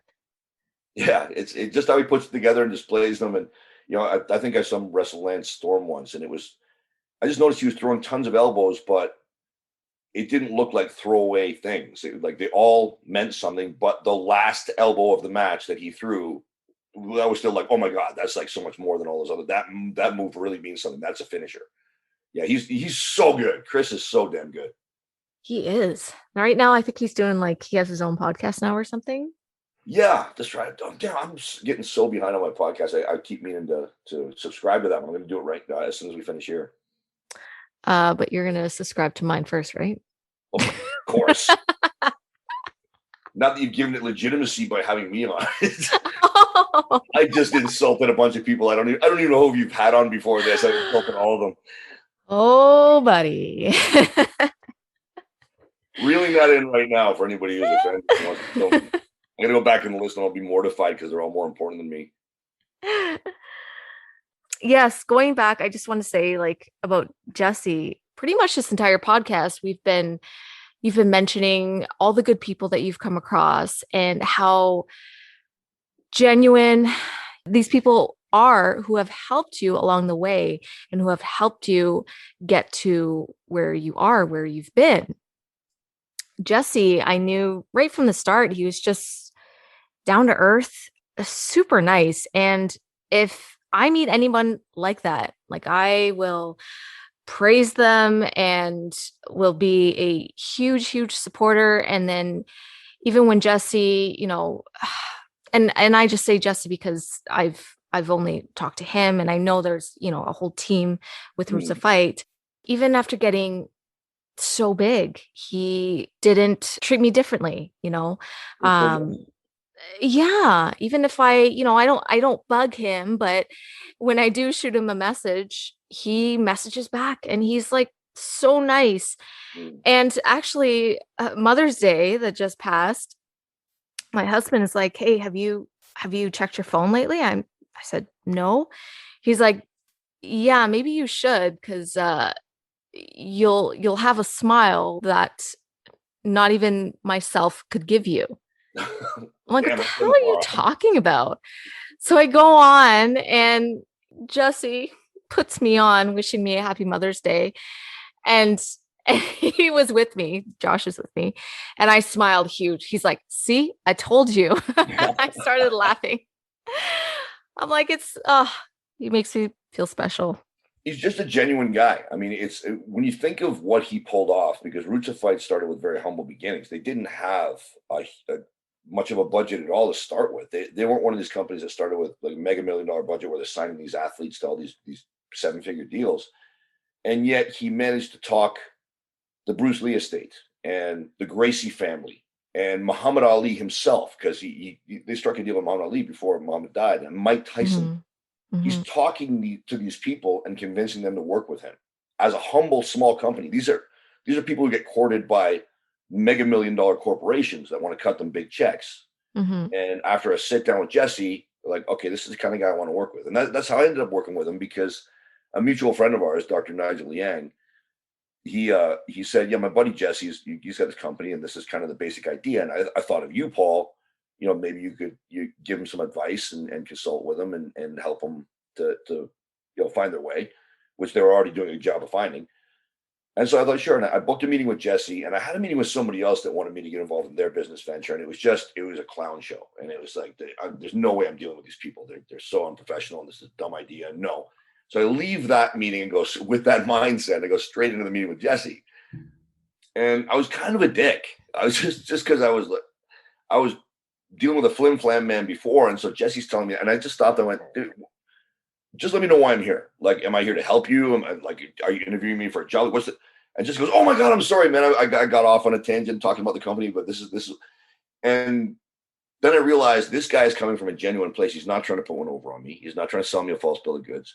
He's got a genuine vision. And Roots of Fight came out of love of the martial arts and a genuine wish to pay proper respect to the founding fathers of mixed martial arts, which then became, now they've got roots of everything. They're paying respect to all these iconic figures. Mm-hmm. And yes, it is a business. Yes, they want to sell you a t-shirt, but the main thing is to do it right and do it with respect and do it with love. And that Jesse is, it comes off him when you talk to him and you realize this is a guy I can trust. And if this guy tells me this is his vision, that's what it's going to be. And this is what I'm attaching myself to. And so I walked out of that meeting. I'm like, yeah, I'm on board. I'm working with Roots of Fight. I'm still, consider myself a freelance consultant for them, where they can call me up anytime and I'll do whatever I can for them. But mm-hmm. by this point, they've generated their own momentum to the point that, I talk to Jesse socially, but they don't really need me anymore. They've gotten so good at what they do. Mm-hmm. So it's really cool to see them go from that to this and very well deserved. Like I said, Richard he's very much behind the scenes. He never claims the spotlight.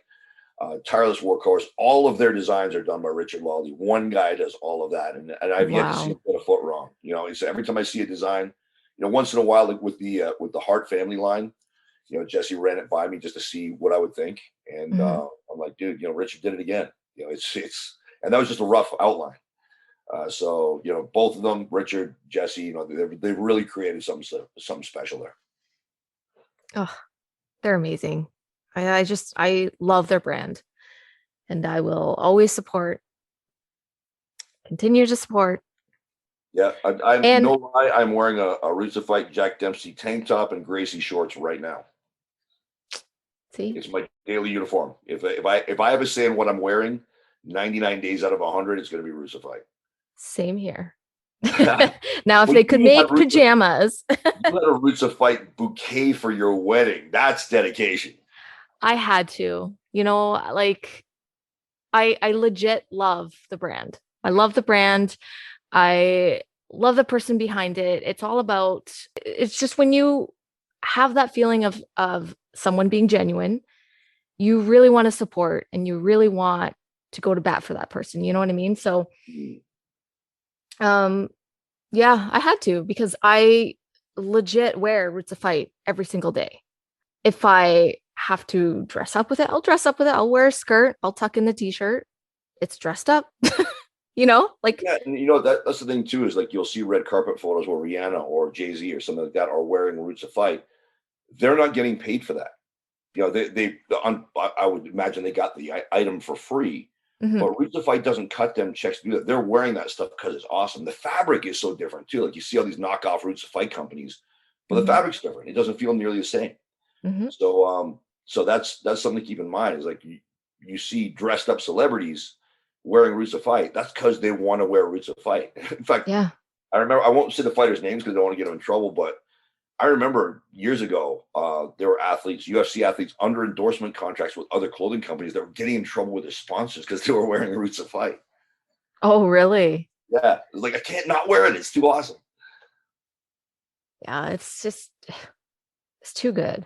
And I was like, I wear Roots of Fight every single day. And even when I have my daycare, I'd be wearing my Roots of Fight, okay, like my boxing shirts and stuff like that, MMA. And, the parents kind of look at me like, oh. That's very appropriate for a daycare, actually. But that's me, like I legit wore Roots of Fight every day. So I had to have a piece of Roots of Fight for my wedding. And so I'm like, you know what? Let's cut the tag and let's wrap the bouquet. Yeah, that's very cool. I'm sure Jesse appreciated it. Just my, little thanks to Jesse. Rootsoffight.com. Let's make sure we shout that out. Rootsoffight.com. Yes. Yeah, they got a Bret Hart line right now. If wrestling people are watching this, or listening to this, their Bret Hart stuff is crazy good. Their Rey Mysterio stuff is awesome. I love that stuff. It all is. I love their Jack Johnson stuff too. He's my favorite boxer, so I'm so happy they got a Jack Johnson line, and just check it out. It's there's something for everybody on that site. Rootsoffight.com. Yes, and I'll put all links in my show notes, especially buybblackoxygen.com. See, that was so easy. That was so easy to remember. Yeah, I wanted to make it that way. I wanted to make it very easy for people to access this stuff because it's awesome.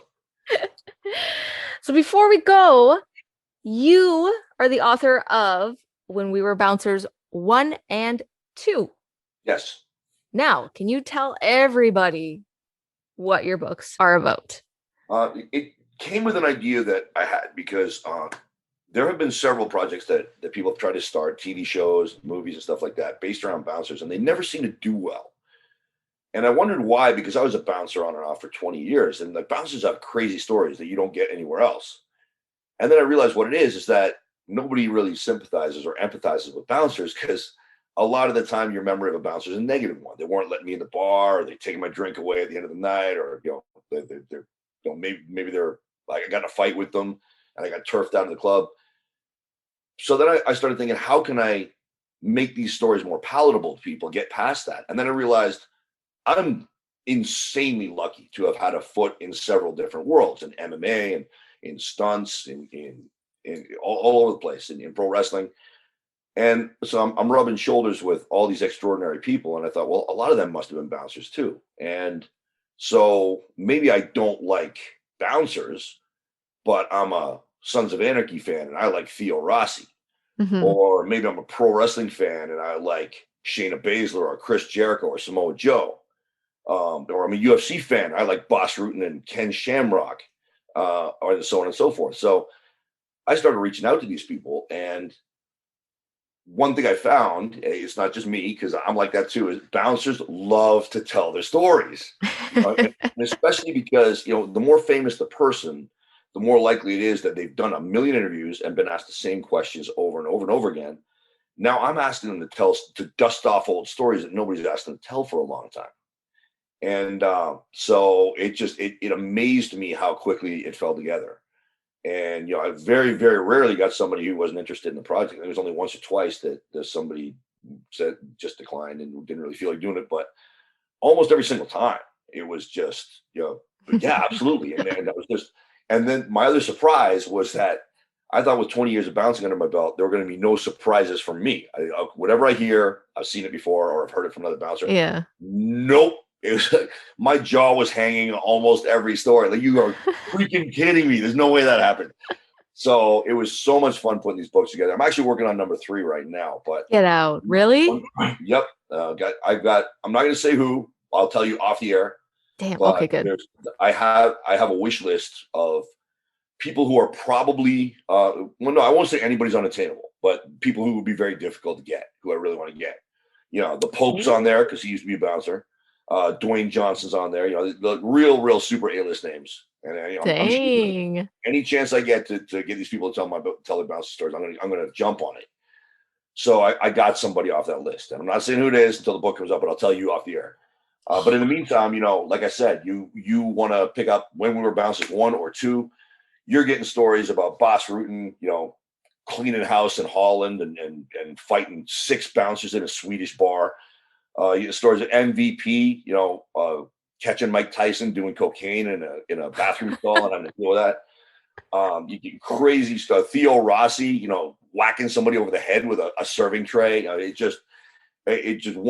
It's hard to pick a favorite chapter. It really is. They're just all sorts of insane stories. So, and they're very easy to read. I wanted to make it bathroom reading or like transit reading. You read on the bus. It's all very short, compact stories that you can. You can pick it up, start the book at any point, start reading, or you can read it front to back. One of the best endorsements I got is actually from Steve Austin, who wrote the foreword for the second book. He said that he's got a legitimate case of attention deficit disorder. So he finds it hard to focus on a book. He very rarely can get through a book. He said that before When We Were Bouncers, he had read maybe 2 or 3 books in the previous 10 years. And he said he sat down and went through the first When We Were Bouncers in one sitting. So that showed me that I'd done something right. If I could hold Steve's attention for that long, because he can stay focused on certain things, but it's just reading for some reason is difficult for him. So that's how easy it is to read, even if you're not a reader. And yeah, I still find myself picking them up and going through the books and laughing my ass off. It just, there's sanity in there and craziness. And it's so awesome. So check it out. It's When We Were Bouncers, volume 1 and 2. You can get it on Amazon. You can have your local bookstore bring it in. They can order it in. And you can also check it out at whenwewerebouncers.com. There we go. And now you're working on 3. When should we expect for it to come out? Hopefully by the end of this year. I've really been dragging my feet on it, but I'm still accumulating interviews, but it fell by the wayside for a while. I was focusing on other things, and now I'm rededicating myself to it because I want to get that on the bookshelves by Christmas. So that's the goal. Oh, I'm so excited. You've got so many, you kept yourself busy. Good on you. I want to do a bunch of stuff. When I was a kid, my favorite superhero wasn't Spider-Man or the Hulk or Thor or anything. It was this old pulp novel hero named Doc Savage. And Doc Savage is basically what you would get if you took Indiana Jones and the genius of Leonardo da Vinci and you mashed them into the body of Dwayne Johnson. And he was this crazy, intelligent, spoke multiple languages, had multiple degrees. He was a medical doctor. He could fight. He looked like a god, and he went around the world with all this crazy, eclectic crew of henchmen or sidekicks, having crazy adventures and doing different stuff. I wanted to be that guy. I never wanted to focus on one thing, which cost me in certain areas because individual focus on things like fighting is necessary, and I would get diverted off. But at the same time, I managed to have this crazy breadth of experience, and that's what I wanted. I want to do as many different things as I can before my time is up. Good on you. Good on you. Okay, so you also know Don Callis. Could you say that you would go see New Japan? It was like almost every year you'd go, right? Yeah, for 4 years straight, I would go to Wrestle Kingdom in Tokyo. Yeah. Oh, Wrestle Kingdom, yes. And I think I remember, was it with Jericho and Don Callis or no? Well, it started because Kyle O'Reilly was wrestling Adam Cole at the Tokyo Dome, and Kyle, I go back to the first year of Kyle's career. I remember Kyle from when he was just a super green rookie, and he's just been a really good friend all through his career, and anything I've been able to do to help him, I've done. So when I found out, I'd always been getting the itch to go back to Japan, and it'd been 20 years. And then when I heard Kyle's wrestling at the Tokyo Dome, I gotta go now. And so when I went, Kyle introduced me to a lot of the New Japan guys, made a lot of friends there, but I was only supposed to be a one-time trip. Then I came home, and then the next year, Don Callis called me up when Wrestle Kingdom was coming up, because I've known Don for like 30 years. I met Don in 1992. We go way back. And he said, he's from there too, right? Vancouver? Winnipeg. Oh, Winnipeg. Okay. Yeah, but I was living in Ontario, but I was doing Calgary. I was living in Calgary or Ontario, but I was doing a lot of tours for Tony Condello, and Don was his number one heel and booker. So okay. I met the very first tour I ever did ended in Winnipeg, and I met Don there, and he booked my last couple matches. So we go back way back. He's one of my closest friends. So he called me up and he said, "Are you going back to Japan this year?" I said, "I don't know. I'm thinking about maybe, but I'm not sure." He said, "Okay, you're going to be one of only 4 or 5 people on the planet to know this. So super kayfabe, but you want to book that ticket and you want to do it now because the main event is going to be Kenny Omega versus Chris Jericho." And I'm like, "How the hell did you talk Jericho into that?" But because Jericho at that time was saying that he would never wrestle anywhere but WWE for the rest of his career. Mm-hmm. So, the genius that Don is, he had the idea. He sold it to both the guys. He sold to New Japan, and he made it happen. So I went back again and did that. So but that's how tight me and Don are. Is that I can tell him stuff, he can tell me stuff, and know that it's not going any further because that was obviously something that needed the lid kept on it for a while longer. And you also have filled in for with a podcast with him? Well, he had a podcast called Killing the Town with Lance Storm, Oh, and okay. I was a recurring guest on it. They would bring me on quite a bit. So Lance decided that he didn't want to do it anymore. The commitments pulling him away. So they both asked me if I would be Lance's replacement. And so I came in and I I co-hosted Killing the Town with Don for a while until that podcast saw its final episode. What was really cool about that was I had nothing to do with this, but it's one thing not a lot of people know is that through 3 games of the Gears of War series, I was Marcus Phoenix, and it's something that the studio is always hidden under a blanket because they only want the voice actor to get the attention. But everything you see Marcus Phoenix do in Gears of War 4, Gears of War 5, and Gears of War Ultimate, that's all me, including the dialogue. And then you just redo the dialogue with the voice actor. Oh, get out of So here. yeah, so with the studio aggressively concealing that, that didn't really get out there. And then when I saw the promo for Killing the Town, the picture they used for me was me in my Marcus Phoenix gear holding my Lancer. So it was really cool to get a little nod to that because I don't often get people knowing that. That's awesome. Okay, do you have any upcoming projects that you're working on? Yeah, one I'm really excited about, and it's kind of tough getting past a certain level as an actor because when you're doing stunts and acting, there can be a conception that you're not really an actor. But in some cases, where it's like, well, we can give them a role to a certain level, but you're not getting to the top of the call sheet for whatever reason. It's but so every once in a while, I manage to punch through that and get a strong supporting role on a movie of the week. In fact, the first really substantial role I got was as a pro wrestler in To the Mat. It's the first TV movie that CMT ever produced by themselves. Rick Schroeder and Laura Bell Bundy were the stars, and I was a supporting character in that. Had a recurring role on the Disney series Mech X4, so it is possible to punch through every once in a while.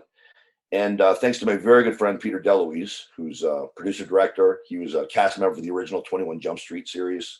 Mm-hmm. Peter's awesome. He's another guy that just has been a really cool influence. Back to my days of doing background performing when I was first breaking in the business, I would work with Peter all the time. He's just awesome. He's one of those guys that can make the most miserable day on set into a fun day on set. He's a great dude. Oh. And he's producing, directing, writing for a series on Hallmark called When Calls the Heart. I think it's their most popular series on that network. And Mm. I guess they decided they wanted, for the next season, it would be good to have a new adversary, a new heel. Mm-hmm. So that's what I'm presuming it is anyway, because they're not really telling me a lot about the character, but they brought me in for the very end of season 8 to get established in a couple of episodes playing Pinkerton, which is basically like a security company, very well-known security company in back in that time, because this is like I think the early 1900s or late 1800s. Mm. And there's a guy named Julius Spurlock. And at this point, it's looking like he's trouble. I don't know for sure because they don't give me the scripts in advance. They haven't told me anything about season 9, but they used the last 2 episodes of season 8 to set up that this guy is probably going to be a problem for the people in the town of Hope Valley, where When Calls the Heart is set. So I'm really looking forward to that because Ooh. that's the kind of role I really like to get my teeth into. And also, unless I get cut out of it, you'll see me in the new Sonic the Hedgehog movie, Sonic the Hedgehog 2. Oh, I get out. can't say anything about that one, but if they keep my scene in, you'll see me there for sure. Well, congrats. That's awesome. So then you haven't started filming for season 9 yet? Not yet. I think that starts in July, if I'm not mistaken. And then there's another project that a friend of mine's producing, an action film, but that's all super kayfabe right now. So Mm-hmm. if that happens, I'll be really happy because that's like he's got me in mind for a very substantial role again. So it's really cool. I mean, I'm not saying that this whole COVID thing is good, Mm-hmm. but one tiny silver lining, at least career-wise, has been so far that because it's more difficult to bring American talent up to Canada, they're looking more closely at Canadian talent now and starting to realize that some of us can do the job. And I've got over 115 acting credits on my resume now. So where I might have been overlooked before in favor of American talent, now I'm getting a second look and a third look. And my agent Natasha Trisco has been great about getting me auditions for good stuff.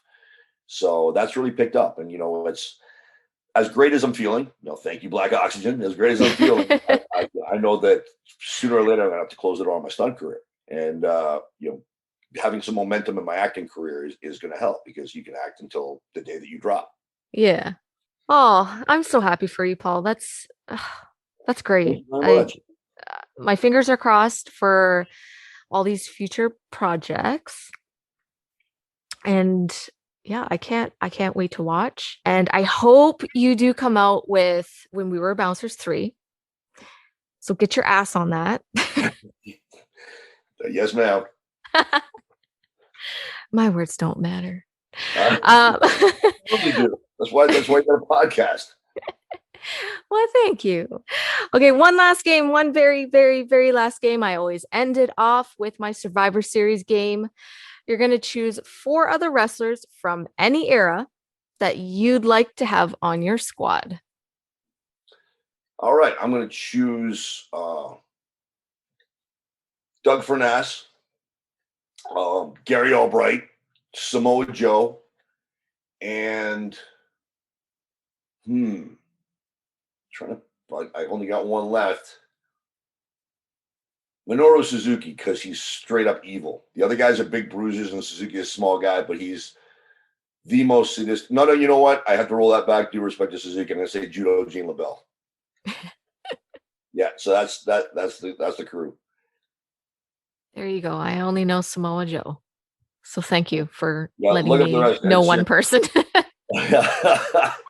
Judo Gene LaBelle, absolutely. Well, these guys are on Roots of Fights here, so we made a video about him. Ronda Rousey was in it, and because he coached Ronda Rousey in judo. BJ Penn's in it. If you just look up Roots of Fight Gene LaBelle on YouTube, you'll find that video. And he's an absolute legend. He's pushing 90 now, and he's still as cantankerous as ever. Every time I see him, he reminds me that I have no friends. Okay, Paul, before we leave, can you give us your socials if people would like to follow you and find out more about Black Oxygen and all your upcoming projects? Your Instagram, Twitter? Yeah, on Twitter, you can find me at Famous Bouncers, and that is also my handle on Instagram. Now, the at Famous Bouncers on Twitter is dedicated solely to the books, whereas on Instagram, it's everything I do. And then my personal Twitter account is at Mauler MMA. So at Mauler MMA and at Famous Bouncers on Twitter, also at Famous Bouncers on Instagram. And I'd also like to shout out a good friend of mine, guy who was kind enough to shout out Black Oxygen on the Joe Rogan podcast, Phil Damaris. And if you don't recognize the name, I recommend checking out the documentary, The Walrus and the Whistleblower. I respect Phil because that documentary is an example of a man literally burning his own life to the ground to fight for what he believes in. And he's still doing it to this day. He was a former employee of Marineland who unintentionally became the mother of a walrus named Smooshy. That walrus attached to him and became basically his child. Oh. And through pointing out animal abuses at Marineland, he was blackballed from the park, separated from Smooshy. He hasn't seen her for years. And he's been fighting both to get Smooshy moved to a facility where she's better taken care of, and also to shut Marineland down for their animal abuses. And it's working. Like, Phil's life has completely been destroyed, but he doesn't care. He every time people ask, like, is it worth it? He said, God, that's my kid. That's my freaking kid in there. And I live close to Marineland, and I see those walls, and I know my kid's behind there. I'm going to get, if your child was separated from you, how far would you go? And so I do everything I can to help Phil. He does have a GoFundMe to fund his legal costs. I've contributed several times. I urge everybody to do the same. Just find him on Twitter at Walrus Whisperer. That's at Walrus Whisperer. And you can find a link to his GoFundMe on there. If you can contribute anything, even if it's $5, it all goes toward a good cause, and it would help Phil a lot. I really respect that guy, and that's a man among men. So any help that I might be able to generate for him here, I'd like to do it. And again, I'll add all links and all handles in the show notes. And so it's much easier for you guys to find as well. Paul, I want to thank you so much for coming on. I know that I wanted you on my podcast for a while. And I know I asked you like a month ago. I'm just so happy I got to talk to you because I didn't know your entire story. I know what you post. I know that much. And I know that you work your ass off in training as well. Well, thank you. I was stoked to be invited. This is awesome. I've always, even before I knew you, I used to see your work in Ring of Honor, and I used to wonder how does that slender girl not break? I respected the hell out of you as a worker because you were stoving yourself into stuff and fully committing, and you seemed really fearless. So it was really cool to finally meet you and become friends with you in the ensuing years. So I was very honored to be invited to be on this. Thank you so much, Paul. And you know what? It's because I haven't had to do any terrifying high flying stuff. But Paul, thanks again, everybody. Give Paul a follow and cheer him on because he's gonna freaking win. He's gonna set records in August, right? Fingers You're gonna crossed. do it. You're gonna do it. That's the plan.